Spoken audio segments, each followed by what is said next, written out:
afternoon or early evening, depends on how you look at it. Today we'll be talking to Bruce, one of my better friends. He is the DM in one of my favorite games, and I've known him for a very long time.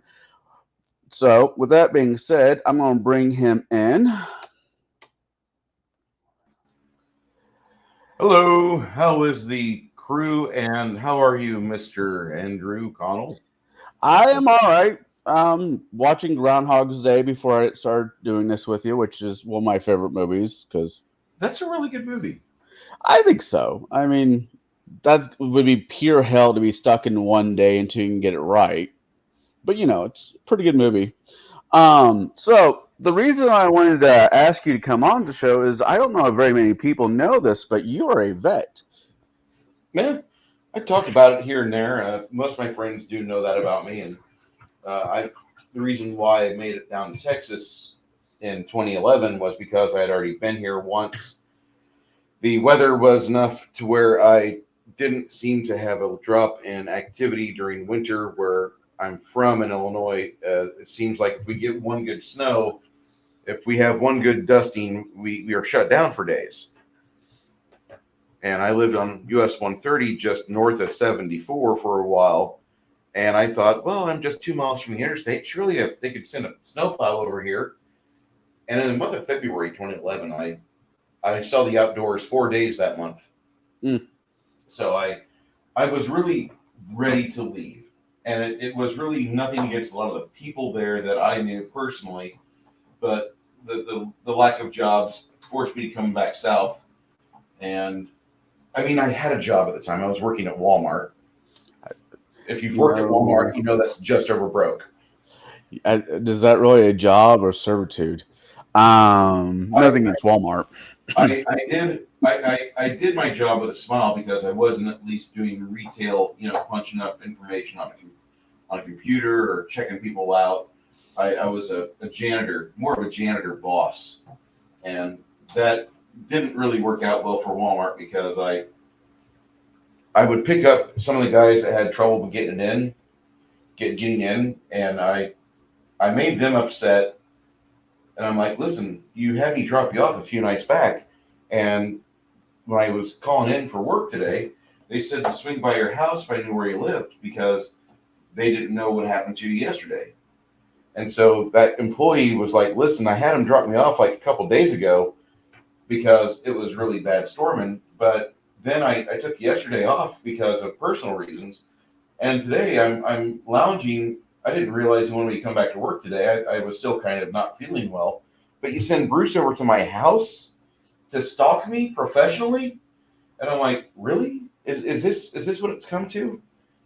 Me trying to do a good thing for my job and make sure we have people to wash the store, to clean the store up, and you're complaining that I stalked you. No, you're a dude, I'm a dude. I pick you up, I drop you off, and that's as far as our friendship relationship goes because I need you to be at work with me so I'm not having to do your job and mine as well. And Wow. they had real issues after we started arguing in the back room.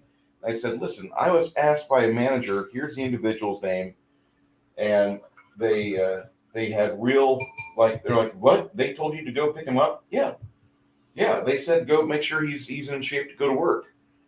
And so that's why at my current job as a plumber, my current boss and I we argue about this point all the time because I'm the only employee that seems like they can get to work Monday through Friday without having a sick day between the two of them or like a brown bottle day between them, which I love beer.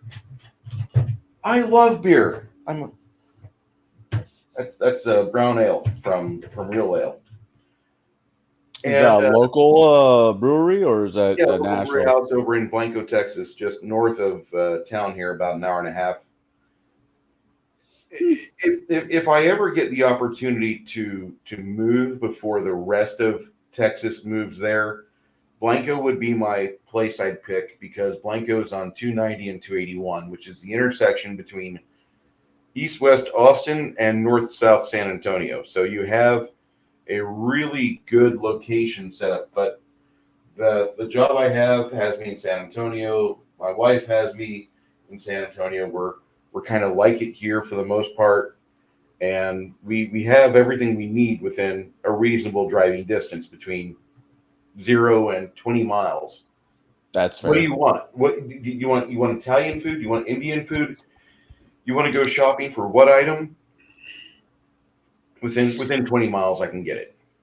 I noticed living in Nashville, Tennessee, everything was roughly anywhere from 0 miles to about 35 miles away in every direction.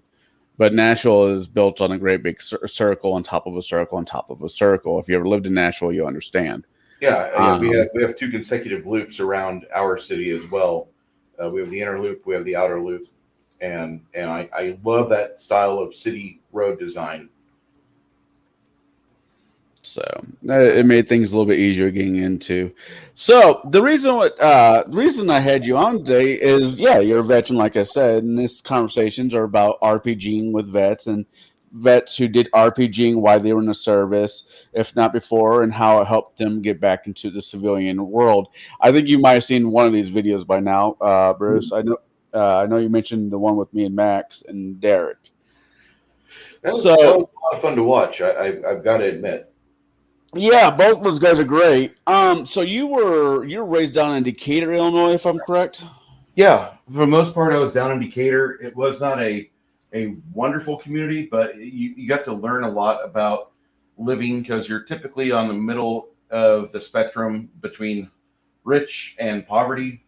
And if you're willing to work, you could afford to live between the 70s and 2010, 2005. By that time, all the main industries had left, and you had a ag processor known as ADM, and you had the two hospitals that were the otherwise largest facilities for employment. It Wow. wasn't horrible. Um, you said before there was a gaming group, gaming club, a game shop down in Decatur that you were part of. Yeah, there was a crew. Hold on, just a moment. There was a culture in Decatur, Illinois, and it was a descendant of the industry that Decatur had for quite a while. We had a shop that turned into a publisher known as Judges Guild.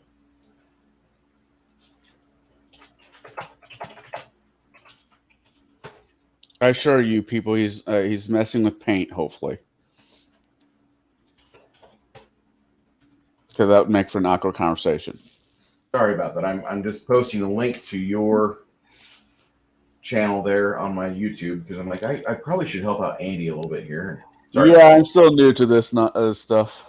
there's a thing called a discussions tab, and whenever you get over a certain amount of subscribers, for me it was 700. They open it up into a community tab and they give it a little bit more algorithm breathing room and such.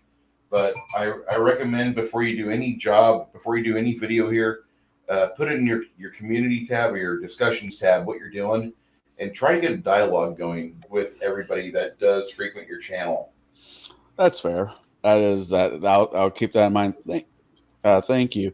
Now, But the Decatur group that I'm going to go back to, there was a group yeah, of people called Judges Guild, and they didn't really start off at first that they were going to make this a publishing endeavor.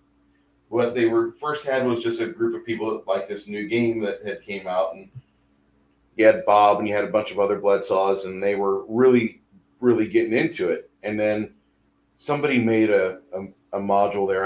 I don't know the complete and total history. I know the families because after I turned 12, no, after I turned 10, I was introduced to them.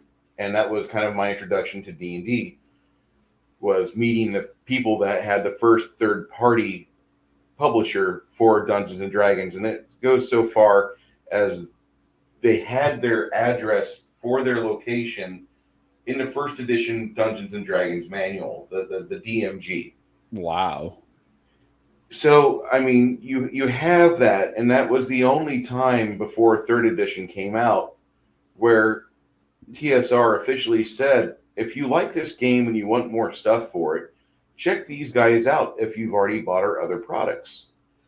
And that's the only time before WotC bought it, and you had the OGL, like I said, because even Mayfair put out a really good effort in the late '80s for second edition with the Liches and their vampire line and all that stuff, but they didn't have the official company, the first producer, go out and say, we like this material.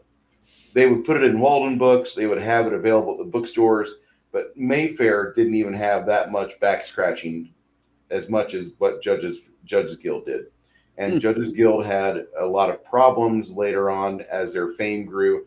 They didn't ever update their product equipment to produce things with, so you still had things typed out in large single column format with a few lines. Literally, there were lines for you to write notes on, and then you had a crappy graph paper map somewhere, maybe, that was with it in the booklet, but their art was crap. Okay, like if I ever do publishing work with my system I want to make, I will do the same level of art dedication that Judges Guild did in their first iteration, just to throw it all back, because I really think that the content should stand higher than the art, not the other way around.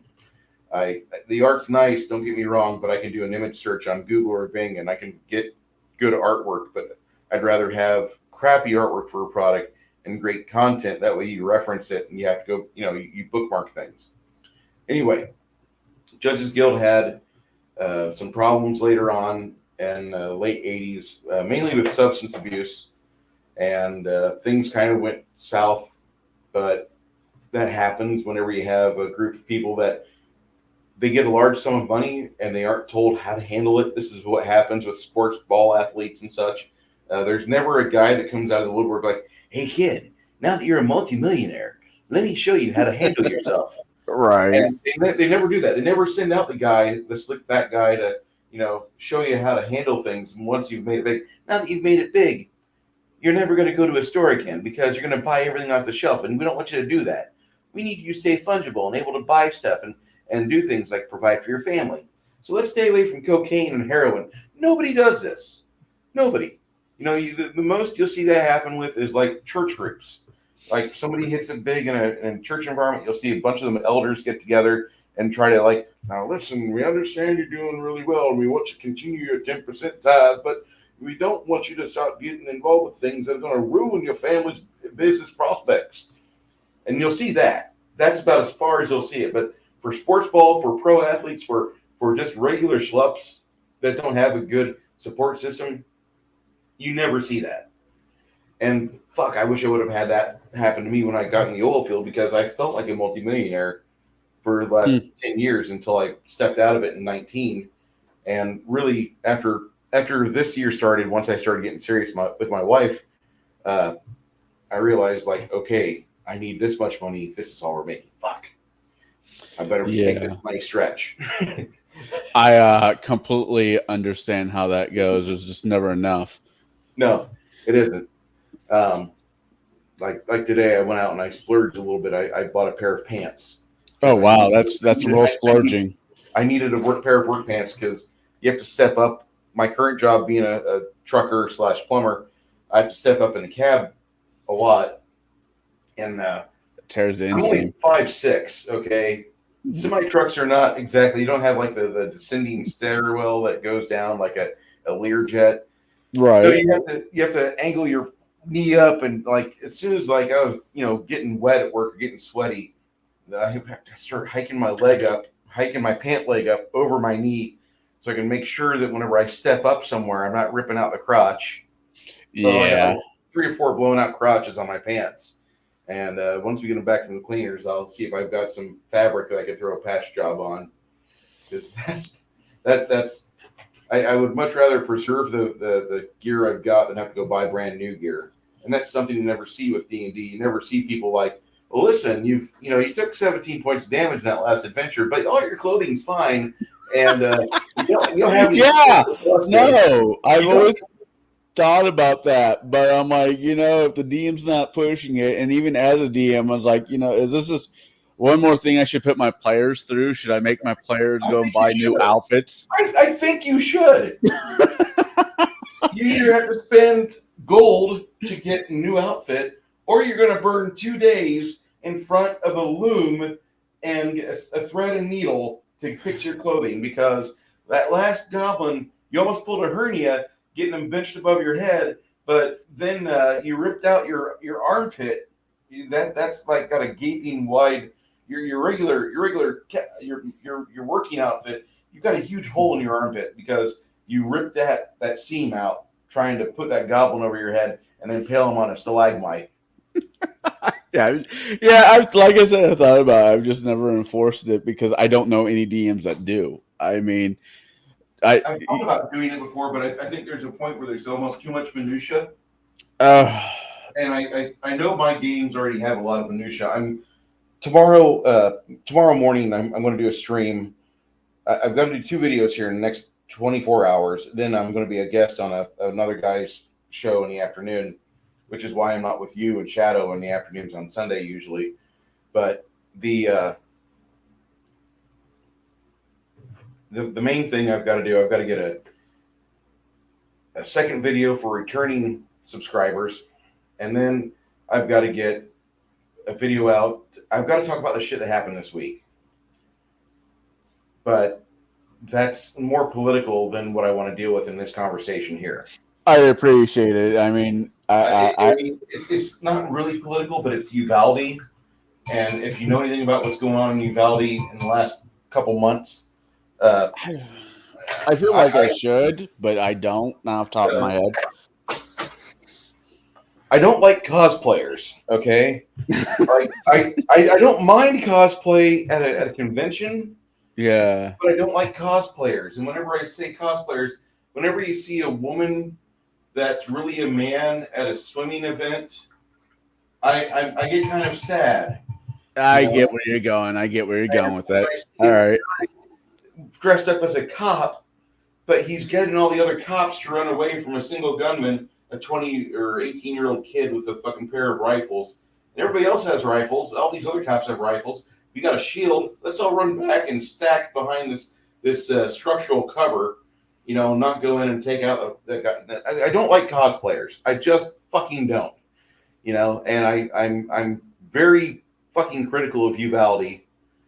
I love that town. That town has got some amazing shit in it. It's got some great restaurants. I've been there a lot. That was on my main thoroughfare up to Oakland, or not Oakland, but Odessa and Midland. And there's also another place there that a lot of human resource people, for you human resource people listening to this, if your company has an inordinate amount of money and you want to spend it on a fun company outing, there's a place called Drive Tanks. Drive Tanks lets you send your employees to this facility where they're taught how to drive an actual tank.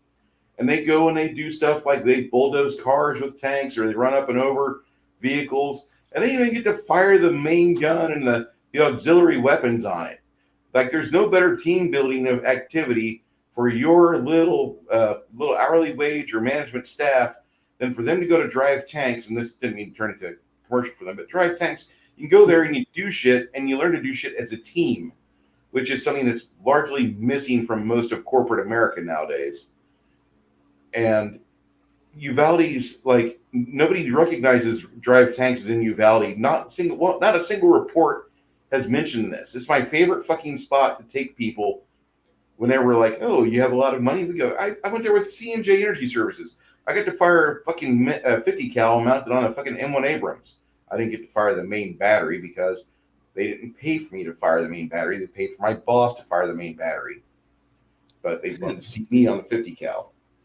So, still, it's a 50 cal. Yeah, I mean, you go through a whole box of ammo, which does not take a long time, I might say. I imagine not. No. You get more time to drink. So bad. See, this is the problem when you get people like me and Bruce together. We'll talk about everything and anything, but barely what's on board for the topic. Well, on top today is like my veteran service, which was spent from 93 to 2001. Right. And my active duty time was till 95, from 93 to 95. And I was down here in Ingleside. First 10 months of that was spent on board a ship, getting it ready to have a parade day where we would decommission it and give it to the Turkish. Right. And the Turkish Navy came in February of 94. They arrived and we had a berthing barge set up for them. And when I was helping them unload some of their people and things, one of the guys said, "Hey, step off to the side because we're getting ready to bring in the goats." And I'm like, "What?" "We're getting ready to bring in the goats." And here comes the fucking Farmer Brown Turkish people with all their fucking farm animals. And they go into the berthing barge with their goats. And like they had a couple chickens and such, but they put a bunch of animals on a barge. And they really shouldn't have done that. I don't think they were supposed to do that. But, and somebody's probably going to come by here later be like, "There was no farm animals from the Turkish Navy. There was no red room for butt sex on a Turkish Navy barge." Yeah, right. Dudes were they had these like 12-year-old, 13-year-old kids from the Turkish country, from Turkey, and they brought these young boys in for butt sex, and that was normal. We weren't allowed to say anything about it. It's part of their culture. They tell you even women are for making babies. If you want fun, have a boy. What? I don't know what to say to that. When I hear people say like, "Oh, we got to go to Turkey," like there's a little bit of like bile that gets in my throat. So I mean, yeah. I'm not a fan. I like Turkish food, but that's probably as far as that goes. I'm not a fan of Turkey anyway. There's a lot of problems I have with Erdogan or whatever his fucking name is. But I just, my own personal experience, like I was on duty one night at the barge and I had like these people like had a problem. They had a fire in their little pump room. So I grabbed a fire extinguisher and headed there first to see how bad it was, which it wasn't that bad. It was just a C-class fire, which is electrical, which means secure the power, the fire goes out. And that's what I did. And then I told their bosun's mate, like, "Listen, get your butt sex paraphernalia out of here. I'm going to have my repair guys come in because I don't need them to see that. I really don't need them to see that at all." Right. And it's just, for as much as that culture tries to say we're manly, if being manly means you like to fuck little kids, count me out. I'm done. I'm not into it. So I just, my experience with that ended thankfully. Once they went and stayed on the ship full time, we didn't go into the skin of the ship after that. We stayed on the outside, which mainly just meant that Bruce was on a chair and I was going up and down the sides of the hull, putting a new layer of paint on it. And there's some figurines I practice that same technique today where I just throw paint on a figure the same color, 5 layers. There we go. 5 layers paint, just like the old ship of the just like the old hull of the McCandless. 1084 was the FFG number on that. So it was a lot of fun when the Turks weren't around, because you just, like, there's certain things we could communicate on a bare minimum level, and it was just easier for me not to be around them. Like when I first got on board, I didn't get the memo. And this guy is asking for breakfast, and I'm like, "I can't understand what he says, Chief." "Get him a breakfast, Bruce." "Okay, fine. Eggs, bacon, some ham," and off I go with his plate. Well, dude's a Muslim. Yeah, so no bacon, no ham. That like went over lead balloons. So I got pulled out of that position. We don't want Bruce to offend you. We'll never let Lombardo offend you again. And I'm like, I offended him by offering him bacon. I threw the bacon and sausage or bacon and ham away. I should have ate it for my fucking self. Damn it. Because you don't really get a whole lot of like the food you want when you're in the Navy. You don't get like all the fatty stuff. They'll give you one serving of it, but if you want seconds, you get vegetables and more vegetables and more vegetables. You don't get a lot of bread. You don't get a lot of meat. You could if you ask nicely, but most of the time, me and the cooks were just kind of like not on the best level. And no surprise, right? Right. I'd love to see how that conversations go. Can I have another strip of bacon, please? No, Bruce, we still have 200 guys to serve. Fuck. All right, give me the fucking breakfast corn, thanks. And like I had a lot of corn when I was in there. I had a lot of green beans. I had a lot of carrots, a lot of mixed veggies, a lot of salad.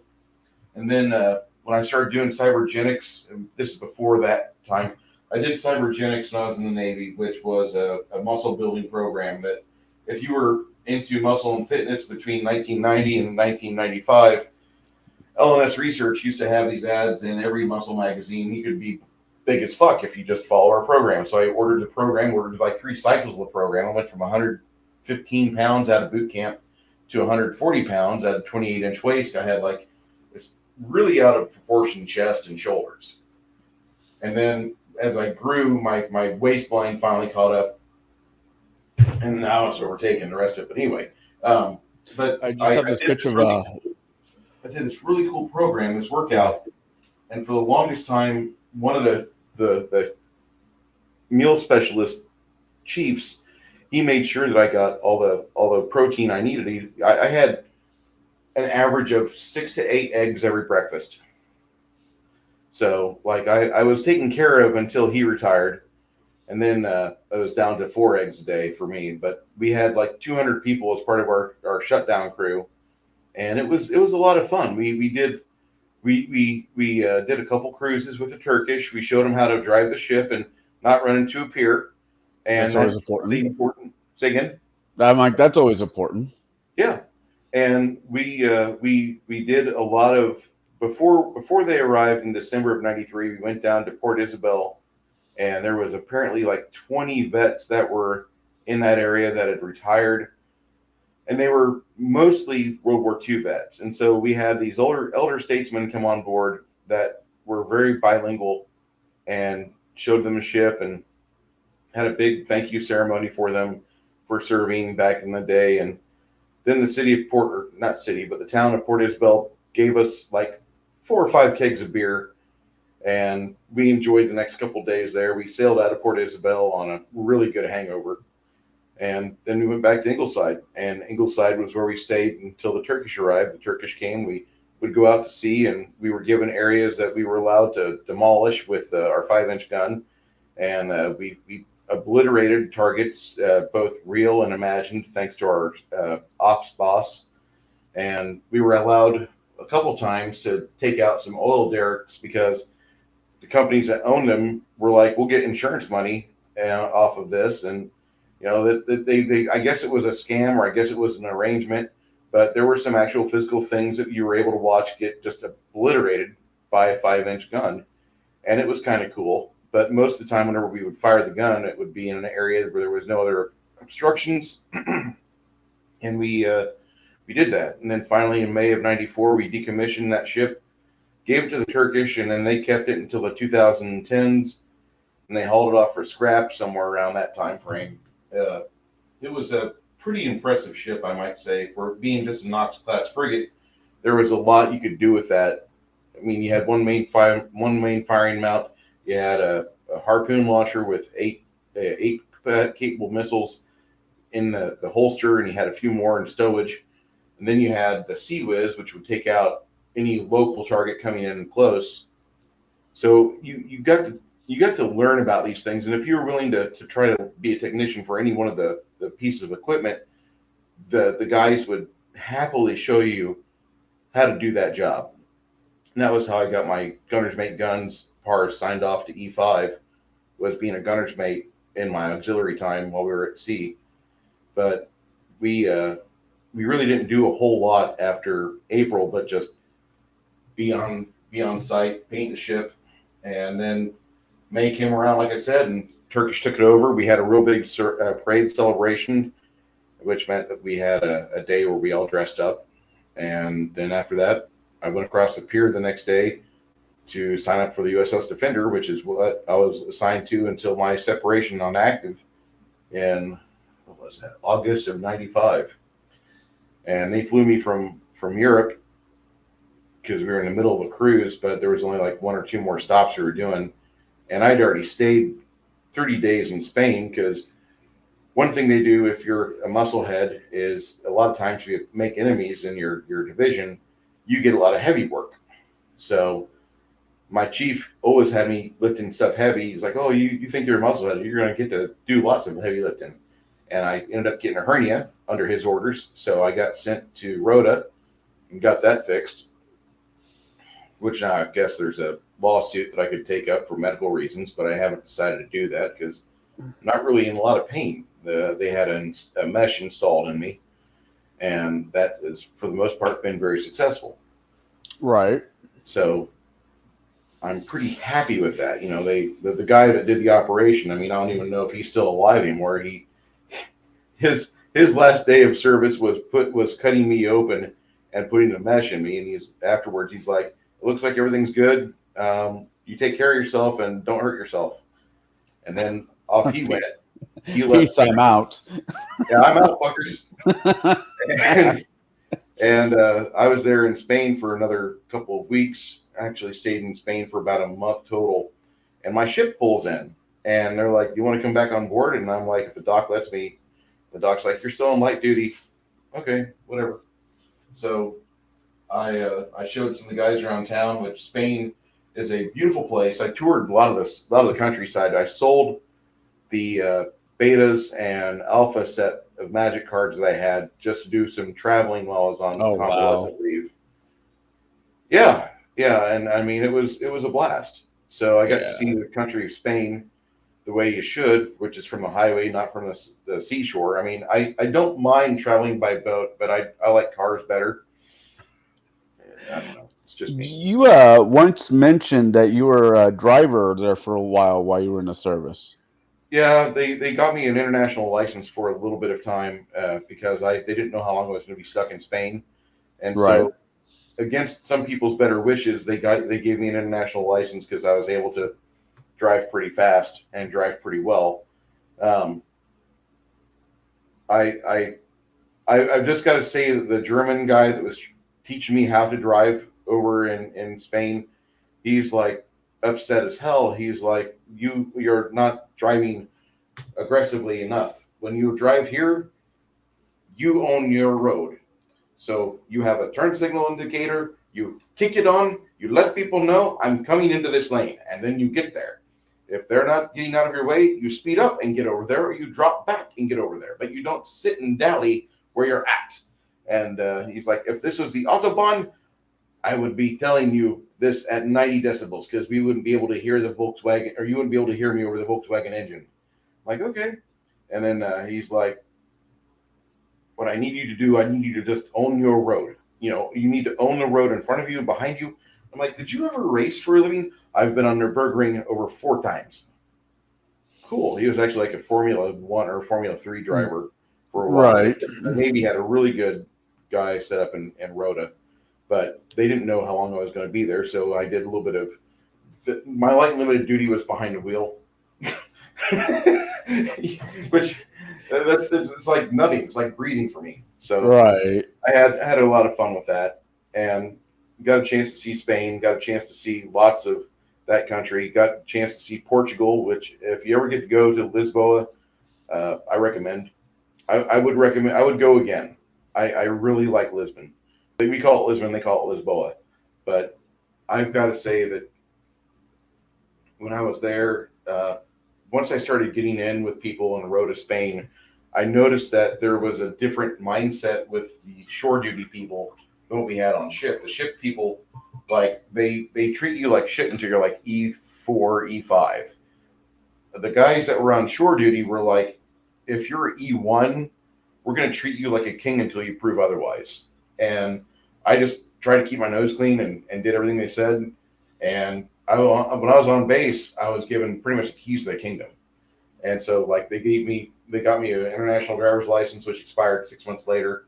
And then they had a bunch of other stuff they were wanting me to do. But my ship gets in port, and my ship's trying to get me back on ship. And they're like, you can heal up over here. And the medical base and them kind of had a fight, and I stayed on base sleeping instead of going back to the ship, which I was really thankful for because you give me a chance to live in a real full-size bed versus my little tiny 2-foot wide bunk. Of course I'm going to go for the full-size bed. Right.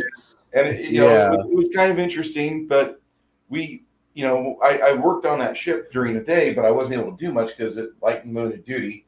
And with the hernia surgery, you don't know, like, okay, is it going to take well? Is it going to last him? Is he going to be up to full strength within 3 weeks? Is it going to take 6 weeks? And so the Navy guys that were in Rota were really super careful with me. Like, they were wanting me to check in like every 2 weeks, go see a doctor, go do some tests, and it was fairly interesting. You get over here, and VA care is like 1/7 of the consideration that I had overseas at a medical facility. Like, Wow. I could only imagine how great it would be to be in Germany as a serviceman, because in Germany I've heard we have the best military hospitals.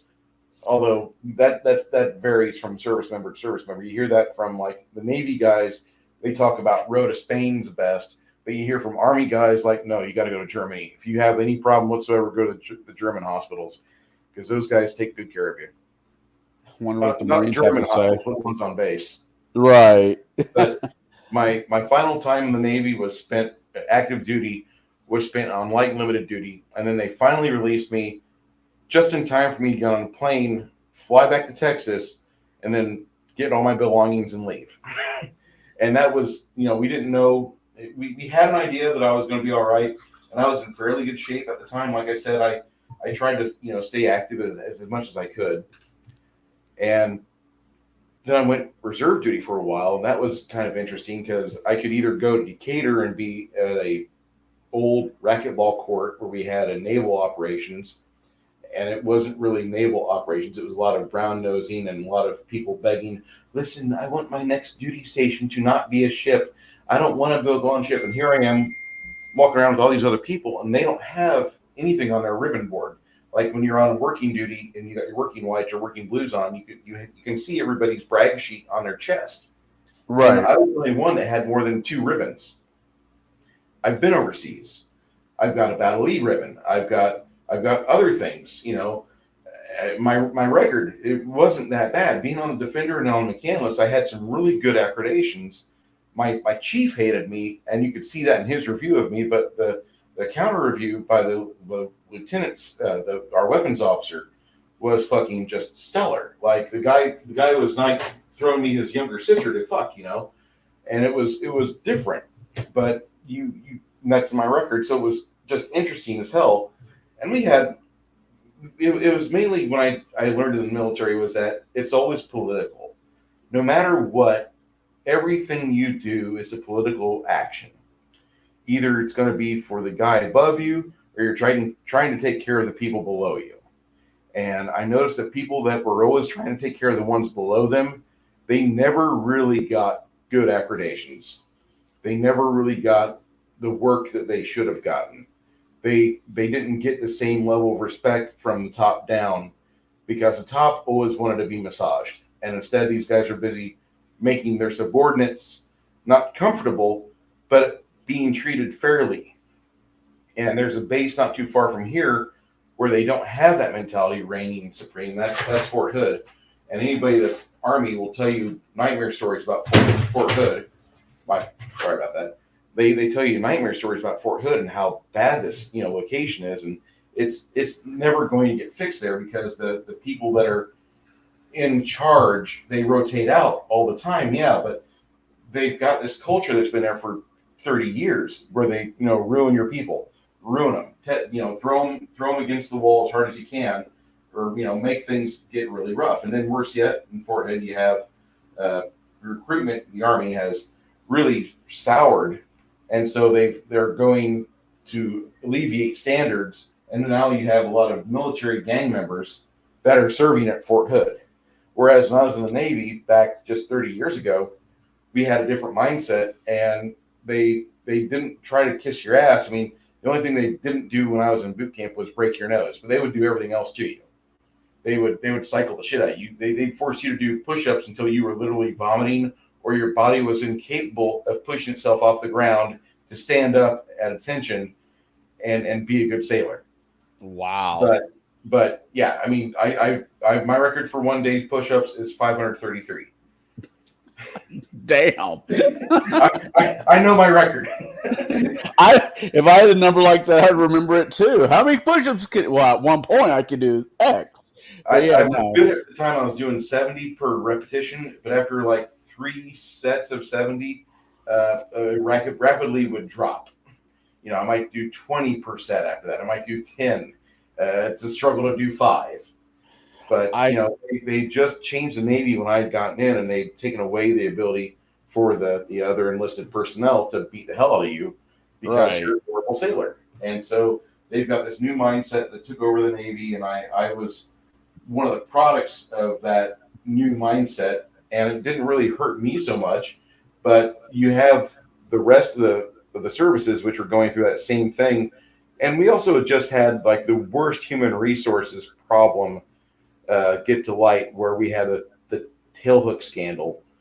And that was a situation that happened in Vegas. I believe there was a Navy convention, and not Navy convention, but there was a meeting there, and there was a few ladies that had some sex, and there might have been consensual, but whenever it got talked about later, it most definitely was not consensual. And so, here we are, we're being chided for, how dare you be, white men, or how dare you be men with a hard on, how dare you have a pulse and look at a woman and get excited about her. You're not allowed to do this. And this has been following me all my adulthood ever since then, because there's just that mindset where you try to take the claws out of manhood that doesn't really go well with me. And I didn't really have to serve in a rough environment. The Navy was not a super rough environment. We had a couple incidents, in a couple other countries. My ship did. Like when they got to Sardinia, they got drunk. The crew got really drunk, and they burned down part of a hotel and a tree, and they beat up a bunch of people. I was in Rota at the time when all this happened. And so my ship pulls up, and like the people that are from, they got friends in Sardinia, they got ties in Sardinia. They're all like bitching about that, and here I am, the one guy with a severe Italian last name. I didn't get a chance to get to Sardinia, not this trip. And they, they're looking at me like I'm the problem. No, that was my ship. That's those guys there. They fucked that up, And then whenever the ship starts pulling their stuff, like, hey, you're going to come back and live on here while we're in Rota. You're going to be attached to the base still. I'm like, no, I'm going to sleep in my bed. And then here's this big fight that goes on between medical and my ship, because my ship is crewed by idiots. That's all I'm going to say. And that's the majority of how I can say, like, you can, whatever's within your purview to change. If you don't like what's going on in your life, fix it. Like I didn't enjoy being broke in Illinois. I grew up in Illinois, and me leaving Illinois made me feel like I had failed in my quest for capitalism. And really what it was, I didn't fail, but my message got to people that I was over the target, and they're like, no, we can't let this guy without a college education and without a promise to pay us money, to legally embezzle his money into this fund or in this check or in this group. We want what he can do as part of our income, and I wasn't really subscribing to that, fuck you guys. And that's why I really never made it big in Illinois, because there is an agreement that some people make where like they promise, either retirement or some form of like monthly tithe or whatever. And I just wasn't a part of that. I had better things in my life I wanted to achieve. And Illinois that's kind of a place where you have a lot of old power, old money. And even though it was Decatur, Illinois, you have a bunch of people that they want the old ways to continue, because that's how they made their money and their estate. Oh, yeah. Could you imagine somebody saying union at freaking Walmart? Walmart would burn itself down. Yeah. And then, you're driving around in 2008, and we're paying $4 a gallon for gas in Illinois for no reason. We got Barack Obama, the first black president, which bullshit, that's a lie. The first black president was Bill Clinton. I can pull up the VHS tape for you and show you where he said I'm America's first black president. And he was more black than Obama, because Obama never experienced poverty. Bill Clinton lived in it. But here he is, Illinois savior, Illinois' son, Obama, ruining the rest of the nation, making USA Illinois. And Yeah, I didn't even understand any of that. I didn't understand why we elected him, because in Decatur we had a lady in '96 that was getting some national press because she was really good. Her name was Peggy Severance, and she I wasn't a staffer for her, but I did help politic for her a little bit. And there were friends of mine that were getting paid gigs from her, and then they were suddenly unemployed, which I found out not long later in Illinois. This is a problem because you always have to find somebody to promise some money to, that way you can keep your job. But they were unemployed because there was a thing called the New Party coming out of Chicago in '96, '97. Do you remember this? Yes, I do. That's the Obama. That was him trying to remake the Democrats and get rid of the old thought processes. Not that the old ways were good or bad, but he wanted his people in. That's what he wants, and he wasn't really getting that at first. But then he found a way to embezzle money. The old party started getting hammered finally a few years back, and he's trying to erase that. He's got like 2 or 3 lawyer firms trying to zip up those envelopes. That's his special maneuver. If Barack Obama and you ever get into a problem, if you've got any sealed documents, they'll unseal them. It's amazing. It's better than having bad ties with the Clintons, but I'm gonna leave that alone. I'm sorry, I didn't hear you say suicide. What? Right. So when I left Illinois, I felt like I had failed in my quest for being able to find a good job, a good life, and I made my way back down to Texas where I served at, and it was a breath of fresh air. Here I am, 36, and I'm not in the best shape that I used to be in, and I'm definitely not the guy I used to be. I've learned a bit, but my first thing when I got down here was I found a crew of people through the local game store, and as I started making my inroads with them, I started learning a few things about Corpus Christi, and I wasn't allowed to learn those before because I was on ship across the bay, wasn't part of the community of Corpus, and that's just how that goes. If you're living in Morton, Illinois, you're not really going to learn as much about Peoria as you're going to learn about Morton. You're going to learn all the things about Morton that are great because they're going to try to make all the bad things of Peoria stand out. That way you don't move to Peoria and start your life the way you want to, and that happens to a lot of young people. Right. They're in a small town and they want to go move somewhere where there's actual money, actual commerce going on. And sometimes if they stay in small towns, they inherit their dad's business, or they do have good things happen to them, but they have to put in their dues. But if they want the speed line, they go to the big city and they go for that job. They start apprenticing, or they start working towards those things that will make them at least visible on the radar for headhunters to find. Like this guy wants to be involved with journalism. He's here at the newspaper. He wants to do that, and people will get to know that kid. But if you stay in those small communities, or if you make your desires known, all of a sudden you find out all the bad things about it, which is how I learned about all the bad things of Decatur.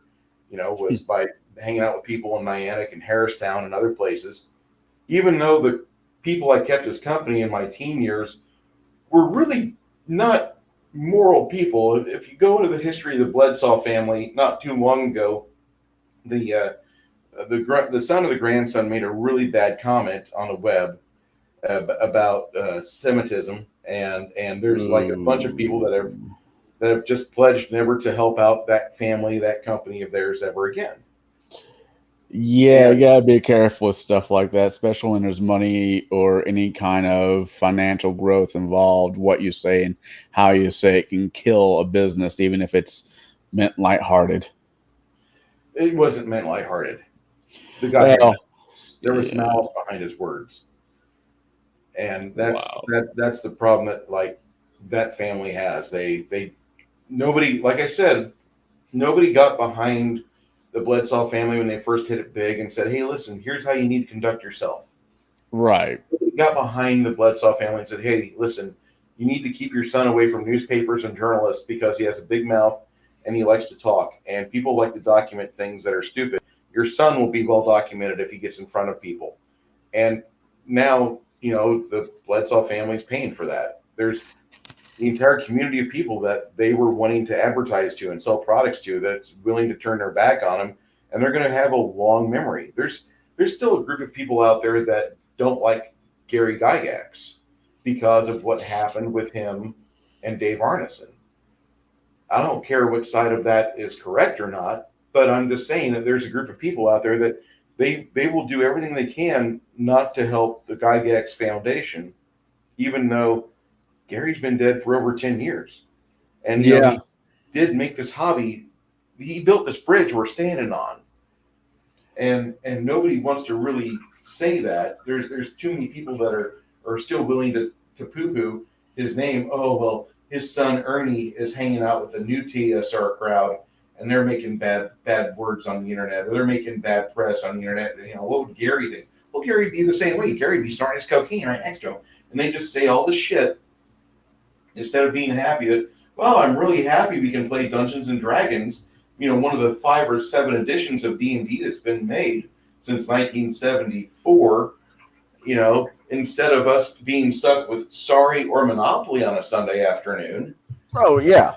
Fuck. I'd go to drug abuse real fast if I didn't have this hobby, because I want something to entertain me, goddammit. I mean, I know your feelings. I know a lot of people's feelings on 5th edition. Granted, I run it. I really don't have a problem with it. I want to be crystal clear on this. The core book, right? Player's Handbook, Dungeon Master's Guide, Monster Manual, and the books that don't change those initial rule sets, but they expand on the variety of adventures that can be had, and they extend the imagination for the dungeon master to provide a challenging game for his players.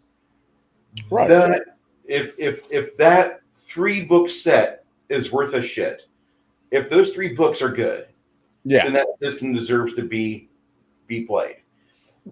Now, there's 90% of the people that play 5th edition that they don't use Tasha's or the marvelous catalog of buttfuckery or they don't. 90% of you guys don't use the bistro setting. You guys don't use the we're all Starbucks employees and we all want to play humans and homosexuals. The 90% of D&D players don't give a fuck about that. They want to play with kobolds and goblins and hack away orcs, and they don't care if drow slaughter is considered like a hate crime in Seattle. They don't give a shit. They want to get experience points and level up, get some nice fat loot and a shiny chrome magical wand and cast fireball for once. They want to do things like that. The 90% of people are the ones that WotC should be playing to. But instead, WotC's fucking up. They're fucking up worse than what they did with 2nd and 3rd edition. And definitely with 4th. Even though I hate 4th, 4th did some things right. And let me address that real quick. Okay. 4th made board games. Cool. Yeah, I got a few of them. Cool. I don't know of another edition of another game that came out that said, this is sexy. When you have Wrath of Chardalon or the Drizzt Do'Urden box set, that is sexy as fuck. But then you have 5th edition, which they could have just put out the 3 main books and continued with their online presence with Dungeon and Dragon magazines. And they could have just had the money shipped in digitally, as they love to do, because they don't want to have to use a wheelbarrow and pay a guy to manually carry the wheelbarrow full of money over. That costs money. It takes money out of their wheelbarrow. And they'd rather have that, but instead they've got these stupid ideas where they put together, why don't we cater to the Tumblr crowd? Why don't we cater to the people of Tinder or Twitter? We'll have Tinder or not the Twitterati get involved with this 5th edition game because all the cool kids are on Twitter, and let's do this. And as much as people say, well, if you get on Twitter, you can help take part in the culture war. No, I've been booted off that piece of shit program 4 different times because somebody gets upset that how dare a cis white male have something that would be traditional opinions like I like women that are sexy, I like my women not to have danger hair colors. I like my women to have nice big boobs and big butts and, Danger color. womanly. I want them All to right. be womanly. Nothing wrong with this skinny crowd, but whenever I look for fat material, I'm not looking for like some 500-pound like thing that used to have a penis to fap to. And so Gotcha. they they they've really misstrewn they've mistaken their audience, because majority of female D&D players want to play the game and have fun, and play with a group of people that will appreciate them at the table. Appreciate them has a various few different meanings, but mainly like allow them to partake in the idea hunt, allow them to partake in the problem solving, allow them to be the person that will take point for certain parts of the adventure. When it comes to the big heavy shit, if there's ever real danger around, the feminists shut the hell up and they pretend to be homemakers. It's funny. And most women I've played with, whenever it's time to be a bruiser, they're not in that role.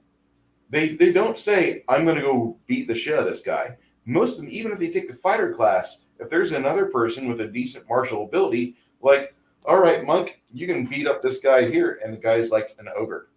Not the monk, the nemesis. Right. Most people don't want to get thumped, and most people also recognize women don't really deserve to be on the front lines. They're not really built for that. Even if she is a fighter with a D10 hit points and a good con score, that doesn't mean that she's going to take point every time. If there's somebody else that's got the ability to do it, they're going to defer to them most of the time. And most groups I've been with are like that. And very few times do the women I know that play take the frontline bruiser role. Rebecca did, and she did it so much that she never took a bow in her life. She would cry when things would hit her with an arrow. She hated it. I actually got a female. It's in a game I'm in, not the game I'm running, but a game I'm in. That we have a female playing a half orc barbarian, How's it and working? it's fun. Actually, I enjoy her as it because she'll say things that are not, she's in the middle of a fight and she'll just call the bad guy, "Come on, bitch, bring it on," and it's a different. It's not what I'm used to, and I just think it's amusing as hell, and she's having fun with it. She doesn't cry if her character gets hit or if her character's about to die. She's like, "Well, fuck it, I'll make another character. Who cares?"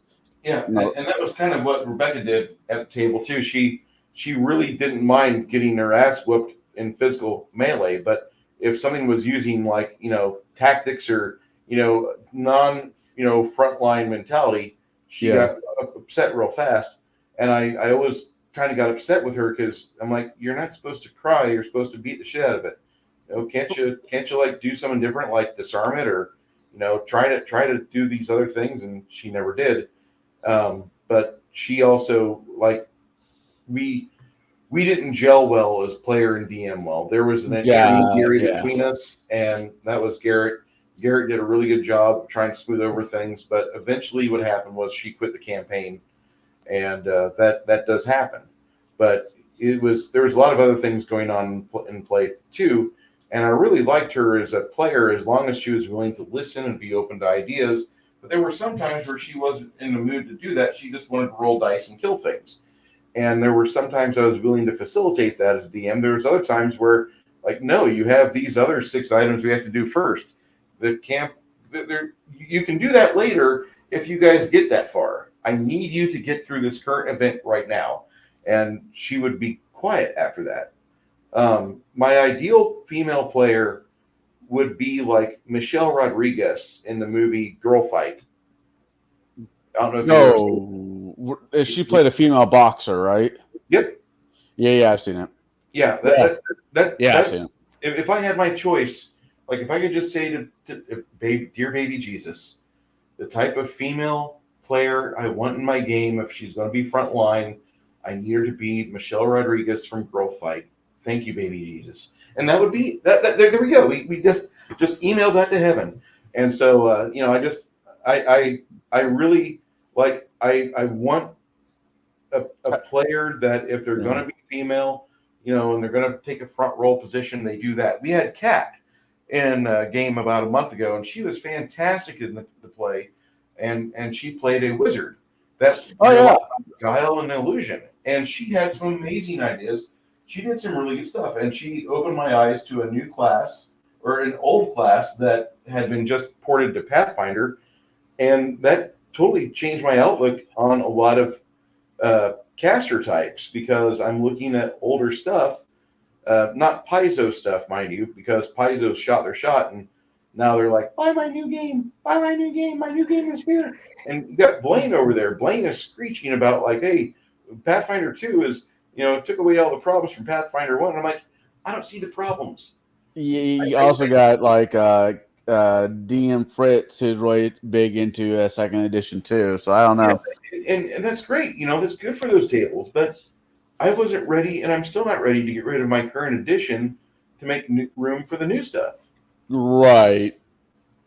No, that's fair. I'm sure you were ready to get into 5th edition whenever you started it because not really. I Really? was fighting it. I was fighting it hardcore.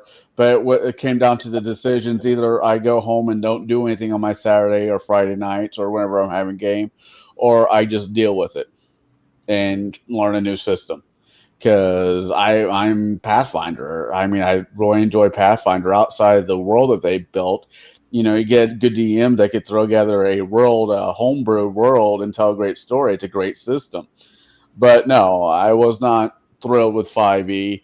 I kind of went into it screaming and kicking, but it just, like I said, came to the factors like, hey, I want to hang out with my friends, but my friends want to play 5e. What are you going to do about this? I guess I'm going to learn 5e. Yeah, and that's kind of the thing that happens. You get in these games where like most other players like, no, this is a game we want to play. Can you run it for us? And over here, if I go into a public space and I'm like, I'm going to run Pathfinder, it'll be an adults game of Pathfinder. I'll have a full table of 8 people. Oh yeah, and they'll be like, what days are you running? Can you run from this time to this time? Hey, Shadow and Sun, how you doing? The way that it works is that you have a lot of people out there that they want to play the older systems because they really don't want to get rid of their shelf. They don't want to get rid of the things that they have hours of fun with, and that's why the older systems have such a long in the tooth hold on a hobby, which is fine. I people that want to play Rules Cyclopedia first or second edition TSR D&D, that's great. I think that's really a testament to the design principles that they used and the fact that people adhered to the work that was in the DMG, which was, if you don't like this system, you can use another system just as long as you have peace at your table. That's the main thing you want, because the game, as much as Gary wants you to use the THAC0 or attack roll matrices, if you got to use base attack bonus in lieu of it, use base attack bonus. If you've got to use a different system for encumbrance, use it. Just get the players to agree and then run your fucking game. Because if you want to keep people at the table, you don't stop running. You give them a consistent date, you give them consistent time, you allow them to enjoy themselves. You'll never be without players. And that was something that I saw in the Navy. Was we had a guy that he ran every third day.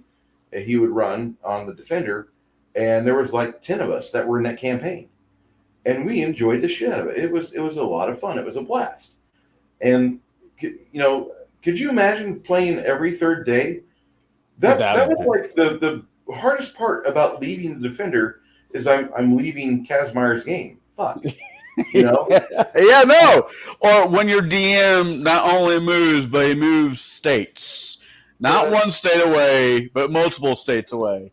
Well, it was mainly for the fact that I could have a job in Texas. No, I don't fault you for leaving for reasons to keep the lights on and food on your table. Hell yeah, I completely understand. I was working in Illinois. I was just working poor, and I can tolerate that for a little while until I'm like running out of money. My parents are running out of money. I need to get going. I need to find a place where I can afford to live and eat. And that's kind of the current worry right now, because we were doing fine up until 2021 when our fuel cost went up a bit. And now that the fuel cost is getting stupid, and you have people in Europe at these big financial things, financial moots like Davos saying, well, if people would stop buying gasoline so cheap, we could transition over to green energy and electric cars a lot easier. And I'm over here in a land where we have a fuel station every 600 feet. And we really don't want to give up petroleum. In fact, giving up petroleum means no more big trucks on the road. You know, we could have those trucks on the road. It's just they have to be, parked for 20 hours between their 3-hour service time, and that's going to crush an economy. So, I mean, I'm kind of worried about that on the horizon, because I'm not liking what I hear when I hear people talk about we want to get rid of petroleum. No, I don't. I love petroleum, and I worked in petroleum for 8 years, and I recognize the value of it. I also know where there's whole caches of it, because I've seen the maps that get sent up into the sky. When you finish a stage in fracking, you send down radioactive particles, and they can track that from satellite. You can see where the next area where we need to frack is. We can see on this lease where there's a whole cache of product just waiting for us to tap into it and start to extract it. And the funny thing is that, like, you can do this over and over again. There are some risks to it, but the risks are far outweighed by the fact that your economy stays moving. Yeah, Shadowson's like, that's what they want, Bruce. They want America crushed. So, go ahead. That gas and all that oil is a finite quantity. We will eventually run out of it. I disagree, because we capped wells in 2007 and 2009 over by Pearsall, and then whenever we opened them back up in 2012 and 13, those wells were open again. I actually believe that the Earth is an organism, and we just don't communicate that much with it. We extract Earth blood, and it makes more. It makes it at its own rate, at its own viability, but we can cap a well that's been tapped all the way, and within a period of time, that well will fill up again. If that's the case, then it brings a whole different argument to the table. That's the first time I've heard that. I've just always been told throughout my life that oil is a finite item that we have now. Middle school teachers and not listening to people that have worked in the industry. That makes sense. I think I even said that back in 2012 and 2014 to people. Like, I can't believe this, but we're at a site that previously Marathon had sold this to XTO, and here we are hitting it again. We're going 10 stages into it, and that's why refracking is such a big business down here, because you can have a fleet of 10 trucks or less with 6 to 5 pump trucks going off at once onto a wellhead. The usual size for a new well is about 15 to 24 trucks. And I've been on a couple sites where we had multiple companies, like one company here, one company here, one company here. We all frack at the same time, and there's a coordinator telling everybody how to regulate their pumps. And we're going deep. We're going like 6 miles deep on the infrastructure on this. So there's not a real problem with what we're doing. It's not going to get in the groundwater. It's not going to escape and contaminate a giant lake. No, we're doing deep well fracking. And the thing is that when you deep well fracking, those aren't really a long-term well. Those are a well that we're going in and we're hitting it very hard for about 6 months. They're going to be extracting stuff from there. But after a period of time, the heat is so high that it melts the piping that the product goes from the ground into our storage facility. So we'll let it melt, and then 8 years later or 5 years later, we go back there again and we hit it hard again, and we can repeat the process. Most of the infrastructure will still be in place, and all we have to do is just replace that lower piping core, and then we can just refrac it. I learn something new every day. Right. It's the Earth replenishes petroleum. It is not dinosaur juice. Now, the dinosaur juice gets mixed in with it, which is why initially I think that's what everybody thought it was. But I think I can honestly say the things that we find within the Earth, the fossil fuels, the natural gas, the petroleum, that's all sourced from the planet itself. And the planet doesn't mind us using it because we're still here after thousands of years. Now, maybe yeah. the Earth only wakes up every million years, and when it does, it's going to shake us loose or give us a Leviathan, or it's going to give us a Tarrasque, and it's going to ruin our society. We'll die. But if not, we're going to keep having it, and we should be able to keep using it. We just need the people to stop giving money to the people that hate us, that want us destroyed. That's the main. That's like the root of my problems there. The petroleum industry created the phrase fossil fuels to promote scarcity of it to increase profits. It's not really that scarce either. Underneath Illinois, there's huge oil well reserves that we don't tap because they don't have an oil field there. They don't have an in Illinois, no. oil field friendly mentality. If you go to a farmer in Illinois and say, I want to frack or I want to put an oil well on your land, they get really happy because mineral rights are really easy to get in Illinois because of the fact that they don't allow oil wells. Now, the government regulates where you can put one, where you can't, unfortunately. And they say that, well, it's to preserve the environment. Well, if that's the case, whatever. But I've seen areas where you have 500 of them within your line of sight. And the land, it's not really good for much else. It's blasted. It's hot. It's Midland, Texas. You don't have gardens in Midland, Texas. The soil's shit.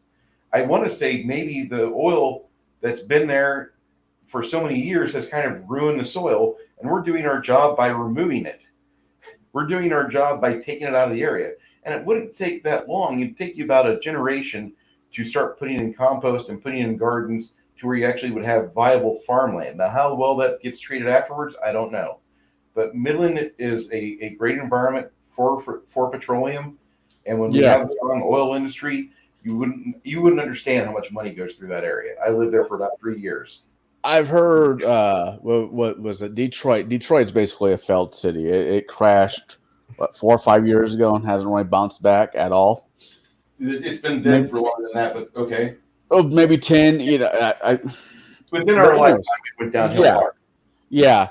Well, I guess, but there is still a lot of the land. If they tear down the houses that are no longer there, or with people no longer living in the houses and turn it back to farmland, some of the richest soil in America was up in Detroit. I believe that. I believe that completely. You have a lot of water flow in that area. You have the lakes. You've got some tributaries. You've got some river. And wherever you have that going on, you have the deposits of topsoil from the land to the north of it. So that makes a lot of sense. So let's get back to gaming. So you got out of the service. You got out of the service in 2000, or am I wrong? In 2001, I was officially out with honorable discharge. All right, 2001. So did you move back to Decatur? Did you try to bounce? Decatur in 95, but yeah, I was seeing problems by 98. And I stayed there because I thought, well, maybe it'll get better. And I had this mindset that, like, if you just pray, if you just vote these bad people out, we can get money to return. And, right.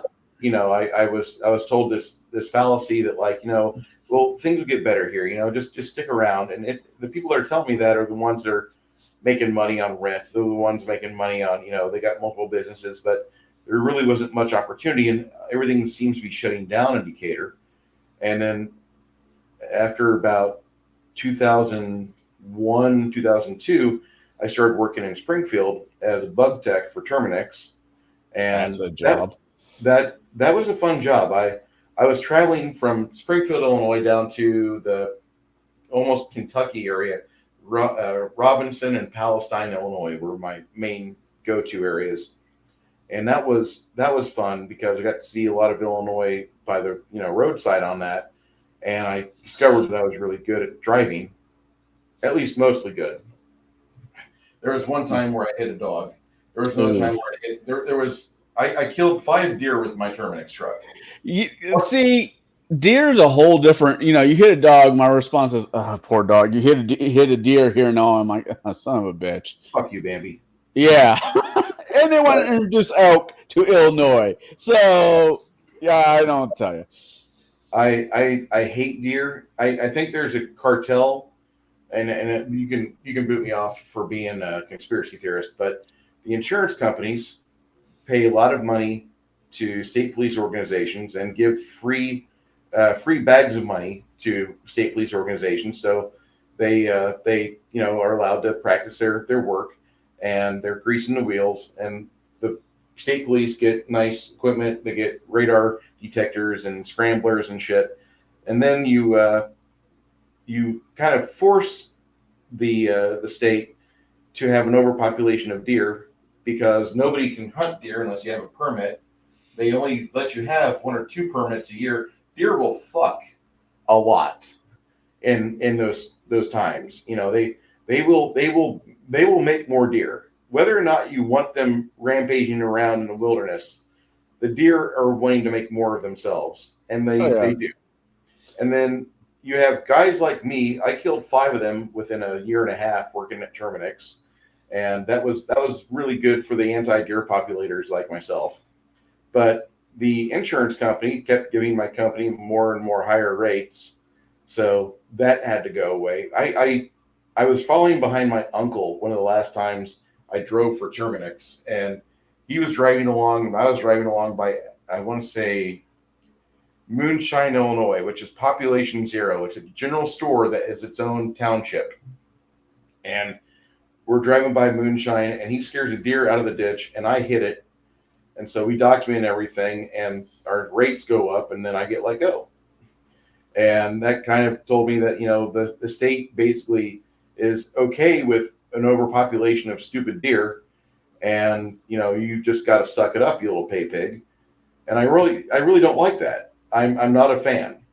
And I want to be able to not have to worry about wilderness animals that are too stupid to stay off the fucking roads. But, that was another nail in the coffin for Illinois. Down here in Texas, I've not hit a deer yet. Well, you don't have we don't have big deer here. We have small mule. We have little mule deer. Yeah. And so I was doing pretty good, and for 10 years I've not hit a deer. Even though other workers and other drivers I know for the same company that I work for now have done that, I've not hit a deer yet. And the one thing funny about deer is that whenever you hit any other animal in the road, you don't have a urinalysis. But if you hit a deer, the way that federated insurance is that you have to go do a piss test. And one of our drivers failed it in my current job working as a plumber. Oh no. And he smashed a deer, and I mean, he clearly hit the deer on the road, but he had to go pee, and so he's no longer with us. And that's something that I find kind of weird, because you would think tradespeople would be a step above normal people, because they're like, well, I have, no matter what I do, I have a guaranteed job. I just got to take care of my certifications and license. I can keep this job, to keep the income. Well, not this fucker. He liked the nose candy really, really a lot, and he freshly just done it, because that stuff burns off within like 24, 36 hours, and it was still in the system. But the thing is about this job that I got, how it affected me with military, was because I was ex-military and ex-oil field. I have a lot of certifications. I have a lot of certifications, and I've got something that I've noticed in gaming is that a lot of people, whenever you get into a good group or a good cadre, you don't, not everybody at the game store is going to play your game, but people will start to know who you are after a while. And you just start to put your name out there, and I'm looking for a job. Anybody got a line on anything? And you'll get a chance. You'll get one chance typically to go and be a good worker somewhere by one of these guys. And if you go do a good job, you get closer with this group. They kind of bring you in a little harder, and they make sure they invite you to their airsoft days, or they bring you in. Hey, we're going to go do a camping, fishing trip. We're going to do this. And the military community within the RP community or tabletop community is really an interesting group, because if you thought military guys were close with each other, which most military people, once they realize that somebody else is military, like, there's either hatred or a little bit of respect that's trafficked between them. But once you get that point established, like, it's a different level of camaraderie. I don't have to like you, but I have to work with you. So I better be able to rely upon you, and you can do the same with me. And that seems to be something that a lot of people in civilian positions don't understand. They almost get fearful of that, which is there's no need to be fearful of it. It's just the fact that these two guys served in Desert Shield together, and they're going to probably get along really well, and they're probably going to hang out a couple times a month just to talk about old times, because there's still part of them that yearns for a shitty job with good camaraderie. And that's the majority of military members that I've seen here in Texas. Like, I've gotten in really deep in a couple of organizations just by the fact I was in Ingleside and I served there for about 2 years, and I had a lot of fun with that. And I did some military time. My military time for the reserves was spent with EOD and builders, the CVs. Right. And that was interesting because I went to Shelbyville, Lake Shelbyville, and we would demo and rebuild structures for the state of Illinois. And a lot of my group work that I did, a lot of my gaming that I did in 97 through 99 was based on the fact that I was really good with a store owner in Decatur up until he closed in 97. And then that crew, we still had a lot of people that were orbiting around that guy. But a lot of other people from military got in their reserve units, and they got to travel down with me to do demos at Lake Shelbyville because they had skills that transferred easily over to where they could be assigned to the CB battalion over there. And so, like, there was about 5 of us that were going down to this reserve site once a month, and we would just hang out and we'd help build stuff. We'd construct stuff. I wasn't that big of a laborer. I'm going to tell you right now, I didn't get into labor and backbreaking work until I was in my 30s and 40s. And now I enjoy the shit out of it. I wish I enjoyed it back then, but I enjoy it a lot more now because I really enjoy the feeling of exertion, and there's a bit of reward that comes with it around the time when you're starting to wind down at 7 or 8 o'clock at night. And if you've stressed your body, if you've pushed yourself, sleep is more rewarding to you. And I wish I would have known this for all my life, because I would have used that in my weapon to fight insomnia. I used to be an insomniac, and that's why I didn't really enjoy exerting myself so much. Once I got out for in my 20s, I didn't sleep that well. But now here I am, and I'm in my 40s going into my 50s, and I don't mind carrying 30, 50, 70 pounds of stuff as a plumber, because I know if I do this for an hour at a job site, if I shovel a 3-foot by 5-foot hole that's going to be 2.5 foot deep, I know for a fact when I get into the house tonight, I've got about 90 minutes from me calming down, sitting here painting figures, to where, listen, I'm starting to get fatigued just by sitting in this chair, and I need to go rest. I'll talk to you all tomorrow. And that's one of my big problems that I have with the chill stream on Friday nights. If I've exerted the shit out of myself, Yeah.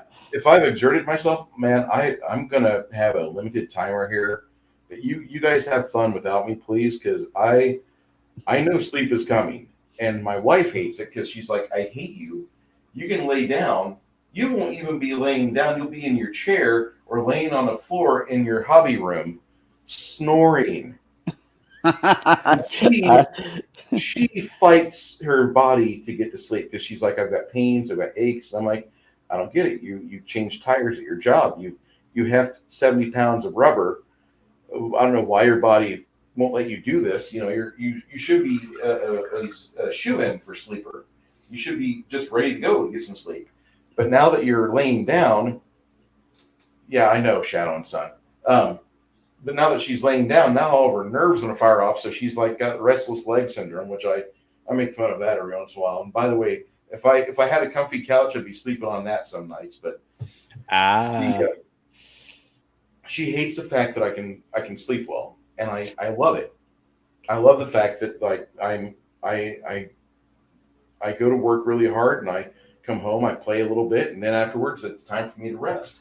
And the crew I had working with me down in Shelbyville, we were reservists together. We were playing Necromunda a lot. We played a lot of second edition AD&D. A lot of us went to go when our friend Bill died in '98. We had a lawyer friend with us that he got me a apartment indicator for a while until I realized I can't afford an apartment and a brand new truck on this income. And so I moved back in with my parents and tried getting a better job for years. But he helped me as much as he could, but he got murdered in '98. That was Bill Humbacher. And when we found out how he died, what he died from, we did everything we could to put the guy away. And they even had DNA evidence come back that this is the guy that did it. Well, a few years back, this group of people went and fought for him and said, DNA evidence isn't enough to convict somebody. And apparently it can be erroneous, but it's really weird because this guy that was there was living in the same apartment complex as Bill, as myself, at the time of Bill's murder. Pretty much all these dots line up together.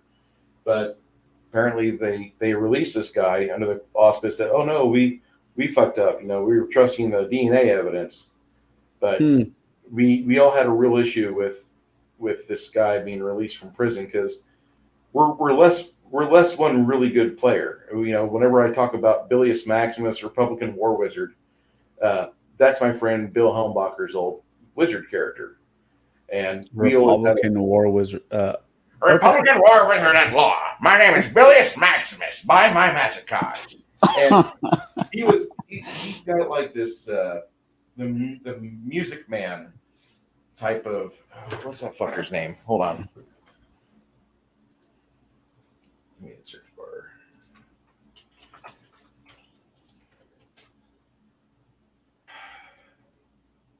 He's Bill Helmbacher was a good friend of mine, and he has a real Robert Preston like capacity of charisma. Gotcha. Just shut up here. This is like a sword and a stone test. It's really just it's not as much as what it was with Camelot, but I just put this video game down in my trailer court, and this young man is beating it, and so he's going to fly our new Gunstar. He had this way of talking with people, and when he got murdered, like me and Denny and Cecil, we were just kind of, what the fuck? And we were just kind of shocked. It was like the first time I was a vet, and I'm around guns all the time. Every weekend I get to play with guns. That I go down here. That's one of the things we can do. We can go to the range. We can blow up shit. Here's some dead cord. Have fun, kids. And you come home one night and you find out like, hey, this guy is no longer with us. And that just kind of shocked me. I didn't have a real close friend get killed when I was in the military. Now, I don't have a story like that. Now, we did have a guy that tried to commit suicide my third day on board the McCandless. That's because he was an idiot. And this woman got inside his head, and while she was interested in him, she had him thinking that she was everything, and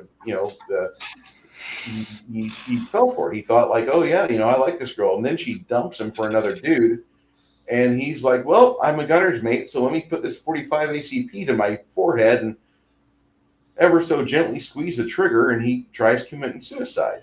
Damn. So, we get to clean up the mess, and that was one of my first duties on ship was helping them scrub the wall. And Welcome aboard. Yeah, exactly. Like, the captain comes down and talks to us while we've got his blood on our hands. And he's like, I don't want you guys to think that, you guys can't talk to anybody at any given time. And I'm like, I'm new here. I have no idea who you are, sir. I recognize your rank, but I just want to be able to go home safely. And if you could explain to us just how this happened, that'd be great. And the captain's kind of there like, I just had an 18-year-old kid give me the Cliff Notes. And I said, yeah, I'm trying to get this area cleaned up. I understand you're the captain of the ship, but I don't want to have to clean this up again. And, right. The other guys are just like, shut up, don't say anything, captain, just let him speak and he'll go away. I didn't know this trick yet.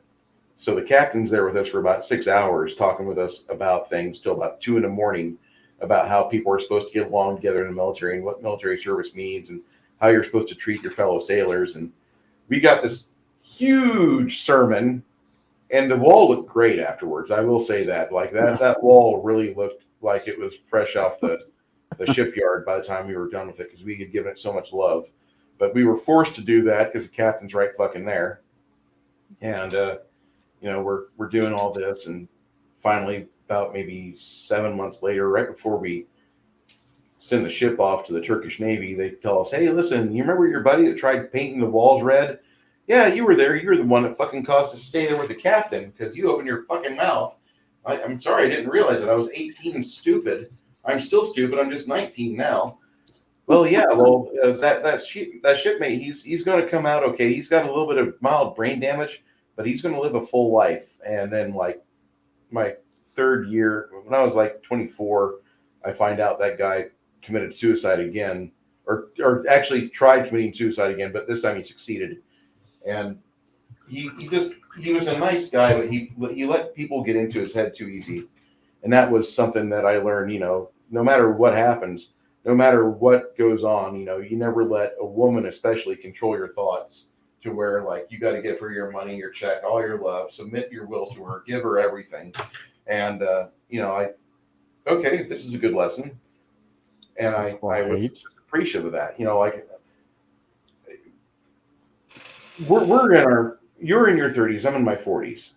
I'm almost out of my 30s, but yeah. One problem that we have in our hobby is that we have a lot of people, and this has been since the start, when you have a woman around, like, they think women are mystical creatures, and not a lot of people with knowledge talk to these dickheads that say, "Hey, listen, don't treat them with an extra level of respect. Give them the respect they're due and nothing more." Nobody ever says that to them, and we need to be more forthright with that, because the less simping we have in our society, from idiot men to women, the better our society will be. And this probably could have worked wonders on Seaman Thomas. He probably wouldn't have, if somebody would have said, like, "Listen, Seaman Neal, she's a real sweet lady, but you don't need to kiss her ass and act like it's 24 karat gold or anything.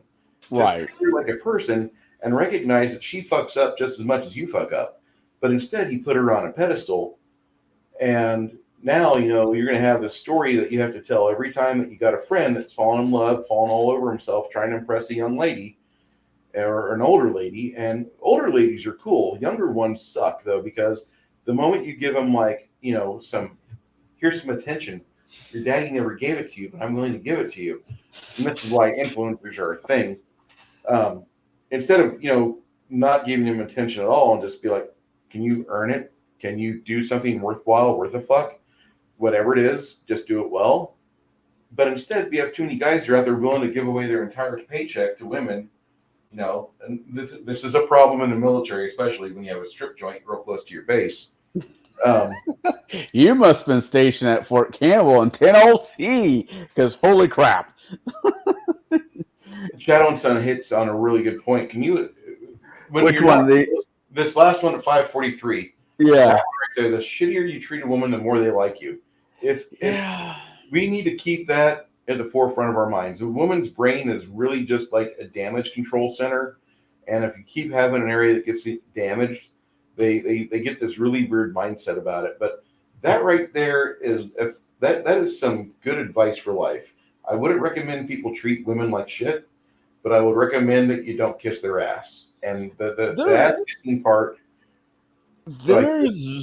It's kind of weird because it works on both scales. Because I know guys out there, the more that their wives or girlfriends treat them like shit, the more they're hooked on, and vice versa. I think that works. I think it's just the person. I don't think it's the sex. I think they're just individuals out there that have been treated so shitty by everybody else. They expect their spouse or their boyfriend or girlfriend, as the case may be, to treat them the same way. Well, and those normally come from damaged family scenarios. Yeah, that seems to be the one uniting factor in all of these. We had this guy on the ship, and he was willing to end his life because of the way this woman treated him. I mean, yeah, she had a nice ass, but it wasn't like anything extraordinary. It was was like a standard ass. It was wider than the shoulders. You know, I mean, that's how a woman should look. They should have like an apple bottom. You know, and it should look good and fun. But it doesn't have to be. That's not a roller coaster, kid. You've got maybe 3 or 4 minutes of joy, then discard it. If that's all she's good for, that's all she's good for. And I hate to boil it down to that sexual perversion there, but I'd rather go to Six Flags and ride all the roller coasters than just ride one. If that roller coaster sucks, you're stuck with that one roller coaster. So, we've talked about. I have a different ideal on this than you do, but that's fine. That is what it is. That's why we're friends. We can have. I found one that was good one for me. Right. Yeah.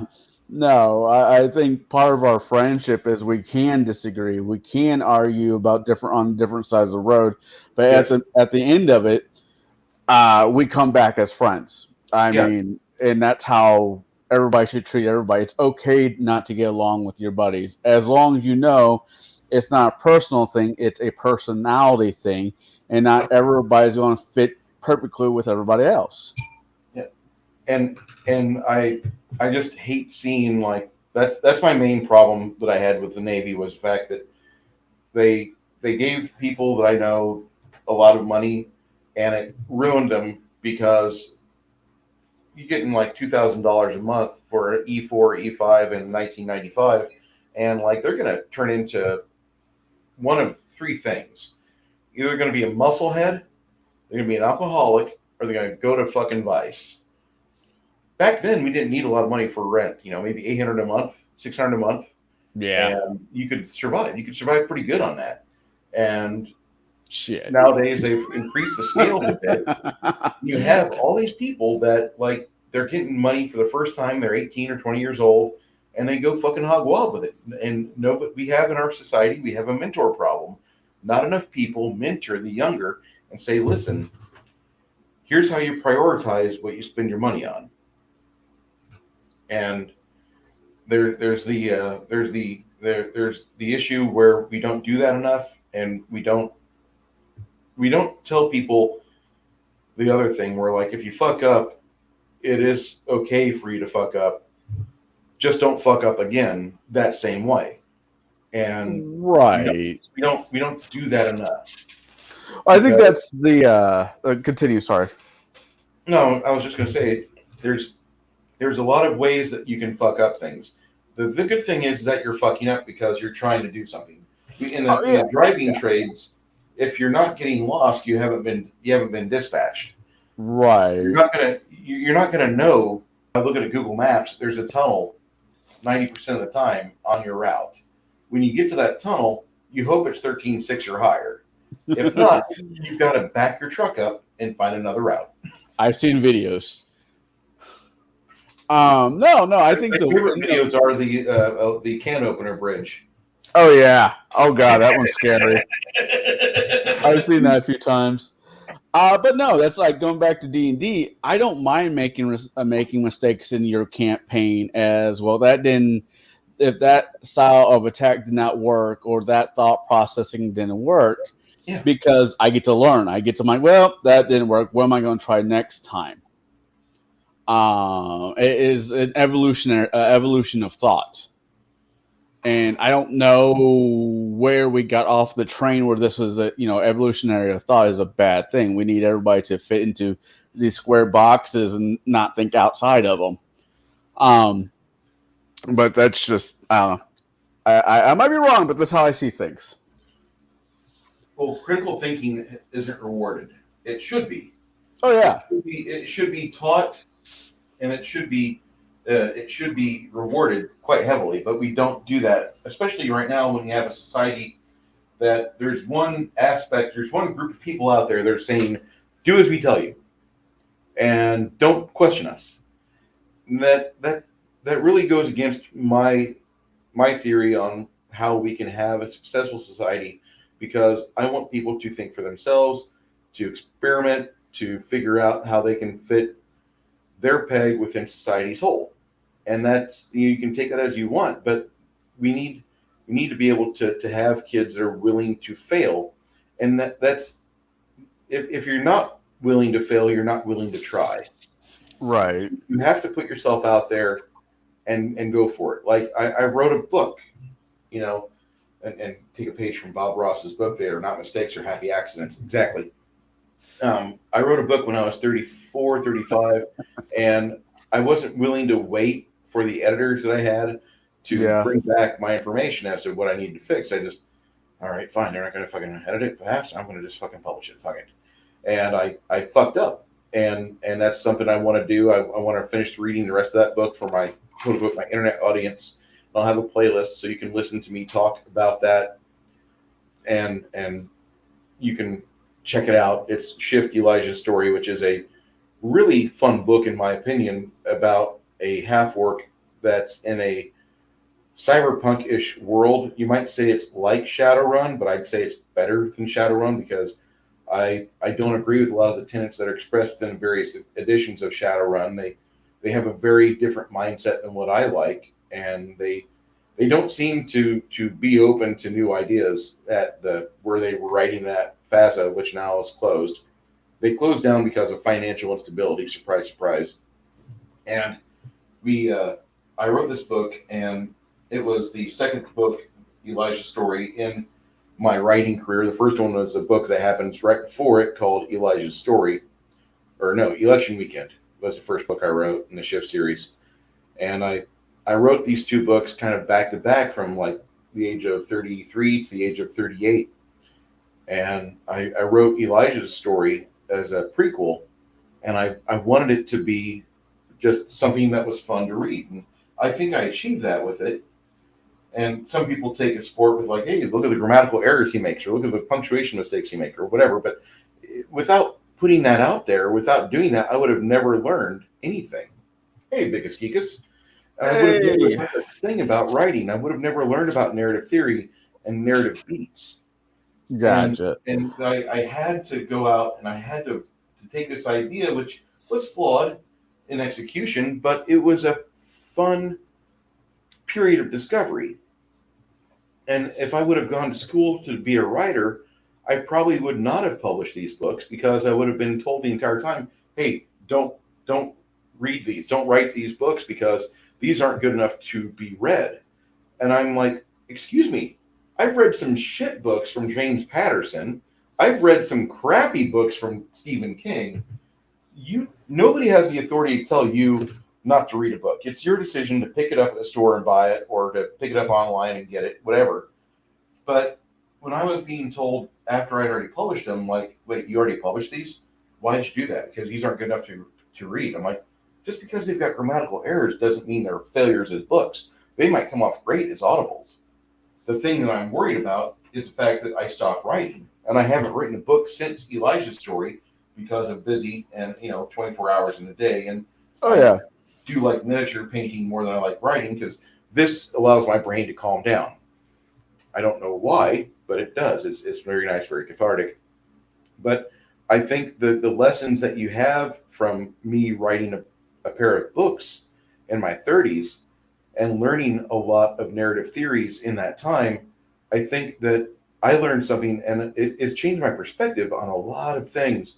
But the people that I marketed these books towards, or if you want to say I marketed, I just told people about them, and they bought it right out of my hands typically. But they really enjoy it because a lot of people don't want to write to a niche audience. A lot of people, when you go and you say, I want to write a book, they immediately try to gear you towards, mass market availability. They want you to be, the next J.K. Rowling or whatever her name is. They want you to be the Harry Potter author. Yeah. They want you to write for that, but you don't. You already have your idea. You know what type of book you want to write, and they're saying, no, you want to write this type of book, and here's the type of theories you want to do. And this was Butcher. Butcher, for the most part, never wanted to write Harry Dresden. He wanted to write sword and sandals books, swords and horses books, and his literary teacher, his agent, basically is like, no, those won't sell. And so he wrote like 3 or 4 of them, and it made him happy. But then one day he followed her advice, and he wrote Stormfront, and she's like, do everything I say, and we'll publish it. and he publishes it, and they give it a little bit of press, and all of a sudden, Stormfront rockets up to the bestseller chart. Oh yeah, And he's what 17.5 books What? later. Yeah. 17.5 books later in Harry Dresden, and he does have a different series out there. That it's not that I don't have any interest in reading it, but I kind of. There's 2 series that he has out that I have no interest in reading. I don't give a shit about steampunk or cats. Yeah. Makes that one for me. And then the Codex Alara is Pokemon meets something else, and again, that's a big fat no. Yeah. If he would just write the Dresden series, I would be a happy reader. But he didn't go out to write Harry Dresden. Harry Dresden was a product of his schooling, and I'm happy for him in that aspect, but I can understand where his frustration was because he still hasn't written his Swords and Sandals book yet.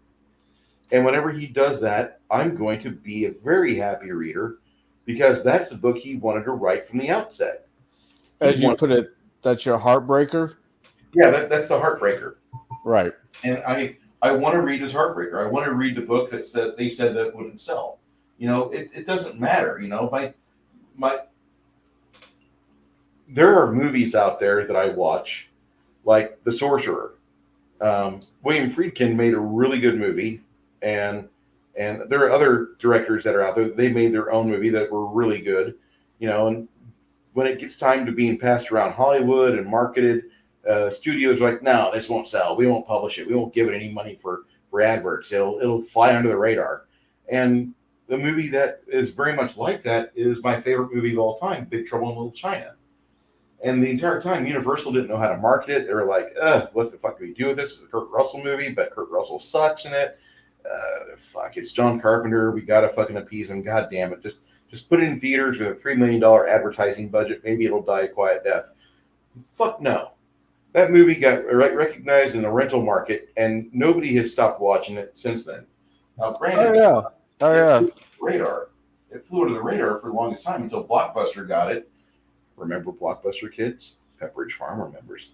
And you have all these people that are now a big fan of Big Trouble in Little China, and they show it to their kids now. I'm about to say her name. Priscilla's child. What was his name? Caleb. That's his favorite movie, last I knew. He loves that movie. I showed him that movie. And it doesn't surprise me. Every time he came over, like, I had a whole index of movies, and that was the one he grabbed for every time. And the thing is that there are certain projects that you work on that you love. Maybe others can't see your love until later, but, do it no matter what. And don't worry what the talking heads say. The talking heads aren't the ones that have your vision. The talking heads have the power to ruin the product of your vision, but you need to do what you want to do.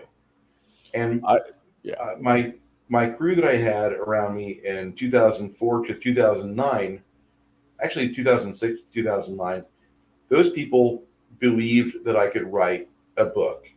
And I wrote 2 of them, mainly for myself, but the people that read Elijah's story and Election Weekend, they really enjoyed them. They're like, this is an amateur effort to be sure, but this is like sitting down and having you craft a fiction project, and you did exactly what you said you were going to do. You were going to marry Rush Limbaugh and J.R.R. Tolkien together, and you have a story set up to where you could write more if you want. Right. And I get that. And the military people that I had around me at the time, the ex-military people, there was Garrett and there were some others. They were the ones that saw my vision on that. And they said, just write it, dude. Just write it. Just go through with it. Don't worry if other people don't like it. Don't give a fuck. That's what you need to do. And just, you got to go through and do those things that make you happy. And at the time, I wasn't in a spot that I was financially happy. I was broke almost all the time. I was working for Kroger or some other, I was working for Walmart. I remember you at Kroger's. That was a happy accent bumping into you. Yeah, I got to meet your wife at the time, and I thought, like, I don't know what the fuck I guess Colin does have a big dick, she was everything you wanted. Like, she was a little short redhead thing, petite, huge old boobies, and I thought, man, that's awesome. You know, he's got the life that he wants. This is Mm. great. She said she's pregnant with his child. I'm really happy for him. And that, well, that marriage didn't last, and that wasn't really your fault. I mean, I knew the two of you, and guys can, for the most part, my Put up time with a lot of bullshit. guys can be on a level where when we are in a marriage, we get everything we want, 80% of it, and we have 20% we don't like. 80% is what matters more to us. When women are in a marriage and they got 80% of everything they want, they focus on this. They focus on this. This is what they're worried about. 20%. He doesn't wipe his feet before he comes in the house. He doesn't put the toilet seat down when he's finished. He doesn't do this. He doesn't do that. He doesn't remind me that I have a beautiful smile whenever he says goodbye to me at night. He doesn't say goodnight to me before he starts snoring. You know, they worry about this little 20% piece. They don't acknowledge the rent or mortgage payment, electricity payments, the fact you bought them new shoes. They don't recognize this. But a lot of women, they focus on this. And I also want to say, I'm gonna nitpick. Most of those women that are worried more about 20% than 80%, these people here, they do Olympic long jump conclusions really well. they the moment that you don't like immediately pick up their phone, they think you're cheating on them. No, hun, I was on the phone with my mother. What's going on? Really? And then later you find them in your phone and they're checking up on like your calls you've got. Well, it does say here that you were talking to your mother for 7 minutes and 38 seconds while I was trying to call you and tell you that I wanted to know if we had enough eggs at home.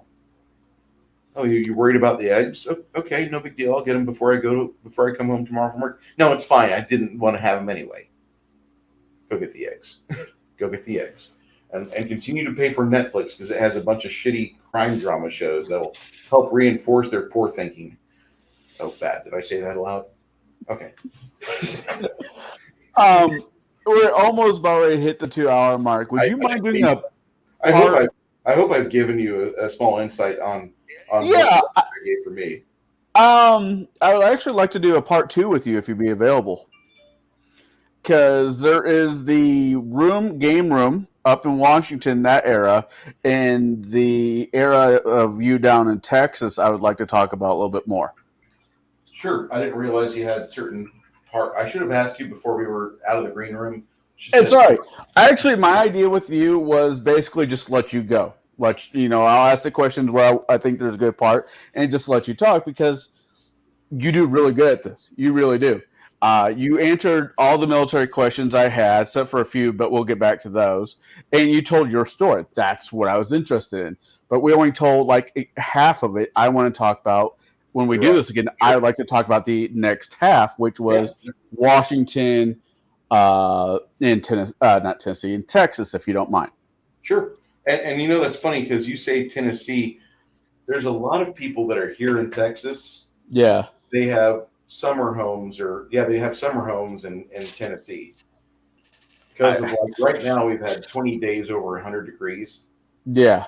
And the weather here is great if you're like, you know, a plant that doesn't mind getting parched. But most of us, we like a little bit of relief every now and then. And Tennessee has got a good mindset for homesteaders, and you can really enjoy yourself over there once you buy land and you have things in place to help reinforce the fact that you'll be able to keep yourself at least in an income. That the big challenge with adulthood. You're always going to be fighting for like, is this going to be enough for me to survive on a monthly basis? Is this going to be enough for us to if money comes short, do I have enough for electrical the next month? Or am I going to be getting a blackout for a 60-day period while it's like record degree temperatures here?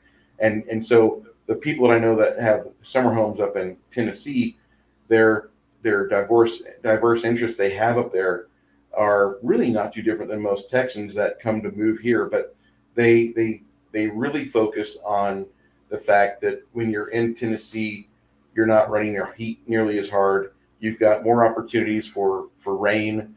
you can enjoy yourself a little bit more. It's just the winter in Tennessee gets kind of rough. Tennessee does not know what to do with snow. Well, Nashville does not know what to do with snow, but that's a whole different conversation. That reminds me of Illinois. I saw snow in front of my apartment for about 2 weeks straight before I saw a plow come along the road. Yeah, living in Illinois as long as I have, I've seen all the seasons at their best and at their worst. And winter is winter. I lived up in Chicago for almost 2 years, and Illinois, Central Illinois winter is nothing like a Chicago winter. I'm to be honest, but when you're down somewhere like in Nashville, Tennessee, and it snows for one day, but there's a little bit of ice, but the schools are shut down for the next like week and a half because there's ice on the road. It's like, really, people? It's called salt. Do you not have any? And but anyways, yeah, and that was something that Illinois changed over about 2005. They stopped going with salt where I lived, and they started buying a lot of the rock, the black rock that they started. Oh, yeah, I know what you're talking about. They started using cinder block grounds, and they were using that for a little while. I don't know if they still have it or not, because whenever I was up in the Morton area or areas by Morton, Goodfield, Deer Creek area, they stopped using the cinder block and they went back to salt, because even though the sun wouldn't get hot enough to activate the salt, that they put enough down, you would get traction eventually. Eventually. And the cinder block would almost go right through the snow, and then you'd have a bunch of holy snow with holes in it, and the snow would melt, and we have the cinder blocks surrounded by ice. It was not a good theory, or good practice they had. They really messed up on winterizing in Illinois, and I don't know how. Illinois has been around for over 200 years, and they almost have the same problem as Tennessee, where Tennessee doesn't know what to do with snow. Illinois gets that same way occasionally, and they'll blame budget, or they blame logistics. Probably about once every about 10 years they get stupid, then they'll go back to their common sense. I'll give you that. Yeah, and it's just really frustrating, because Illinois could get their act together. They should. They should be able to function right, but they really don't, and it just frustrated the hell out of me. It was one of my nails in my coffin for living there, and I hate saying that, because there's a lot of Illinois that really isn't bad. It's wonderful, like down by Shelbyville. You can have a great life down by Shelbyville if you earn the money to be able to afford that. Fort Shelbyville, yeah. Yeah, but they price it so far out of a normal person's range that I would never see it on even my $60,000 a year salary here. I would have to have something really special happen for me to be able to afford Shelbyville, and I'm not going to see that. Even if I get my compost heap that I want, which the overall goal, now that I'm working as a plumber, I want land so I can have a compost farm. And I know that sounds really sick, but I get where you're going with that. You can make good money on other people's shit. That's all I'm going to say. Oh yeah, especially when you resell it. Anyways, thank you for allowing me on, and not a problem, Bruce. Whatever you want to do is part 2. That'd be fine. Anything you got going on? Oh, I know you got stuff going on this next week. You care to share it with the rest of the class? Yeah, about the same time next Saturday, Connell and Shadow and Son and others are going to be in a D&D campaign. Right now, they've been fighting giants for the past 2 months, and we're having an exciting conclusion. They just turned on the forge at this temple dedicated to Prometheus, and the sparks showered damn near everything in the room, and with the forge being turned on, the remainder of the inhabitants of this location are being alarmed that something different is happening. We have to get to the forge and see what's going on. The players started seeing a bunch of new foes come down the stairs, and that was where I stopped the game. So that's where we'll resume next Saturday.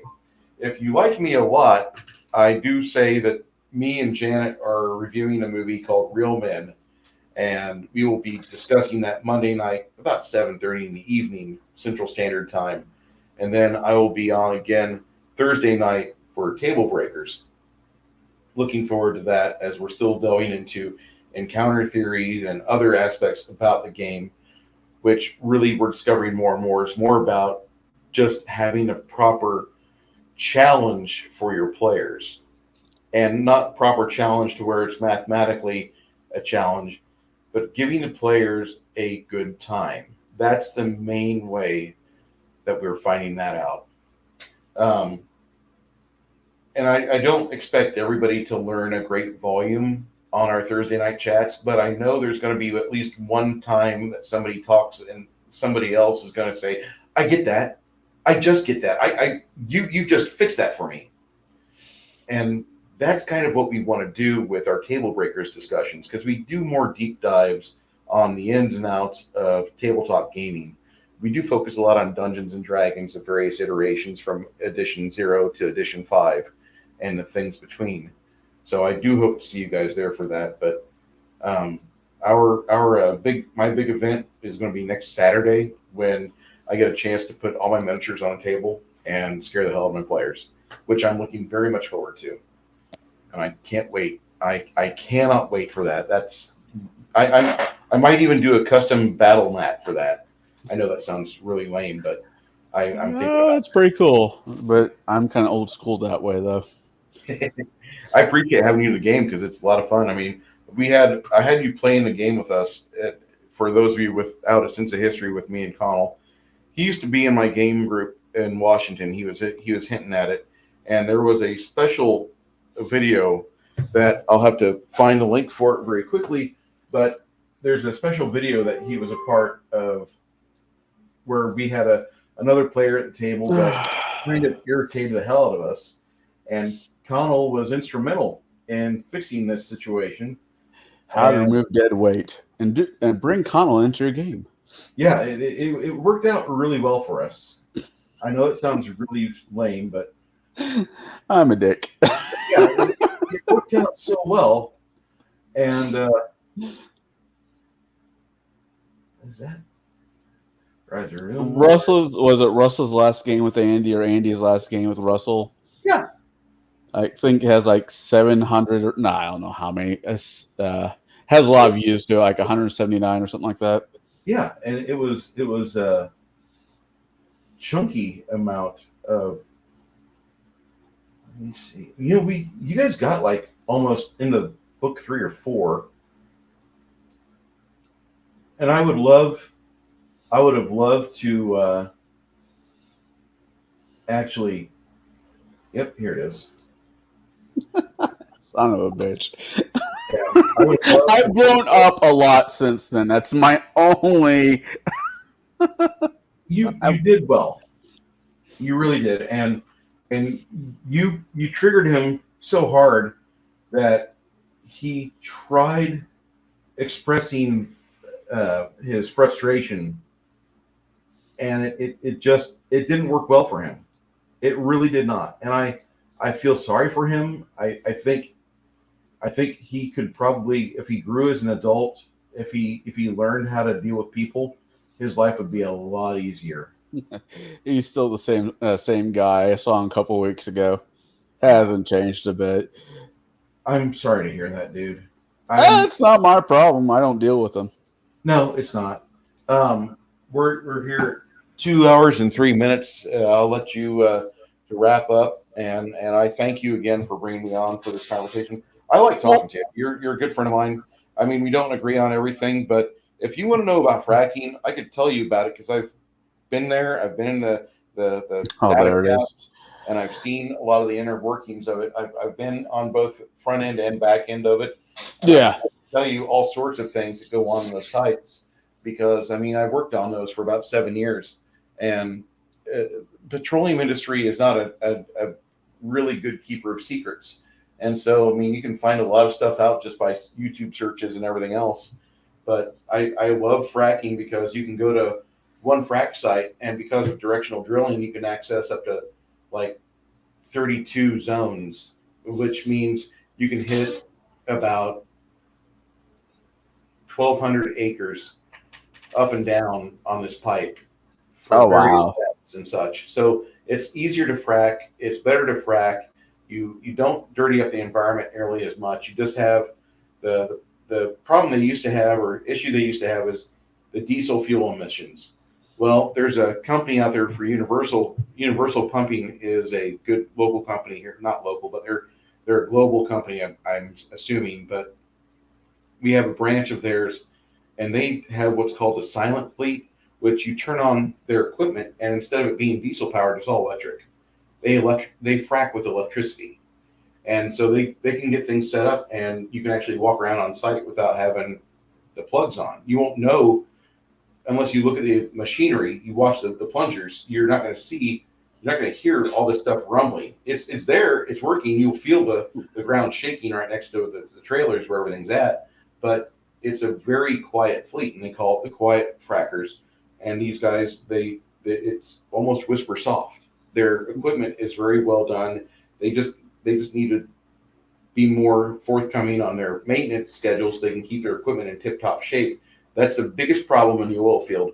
A lot of companies will just run shit into the ground and then cash out or smelt it or try to make new equipment out of it. But they try to recycle old equipment, and they don't care about that. They don't really do the maintenance they should. And a lot of times, they just run it straight to the ground. And that's the biggest problem in the oil field. That and cocaine use, but we don't go into that. Wow. All right. Well, my name is Connell, the Cigar DM. We've spent the last 2 hours talking to one of my dear friends, Bruce. And tomorrow, you'll see me again with Shadow and Sons. What we're going to be talking about the last episode of Stranger Things. And we'll probably get started into Grave Peril, at least part A of at least a two-part system there, because that's how the Dresden File books normally work out. But I hope everybody had a good time today. If you just joined me, and if you're just now joining, please watch the video, hit like, hit subscribe, and go share some of the same love over to Bruce if you haven't already. You all have a good Saturday. Go out, buy a pizza, fried chicken, whatever makes you happy. Have a good evening. Spend time with your family, because family is important. And remember, fill out your character sheet with the Quran and roll your dice in the dark. Everybody have a good night.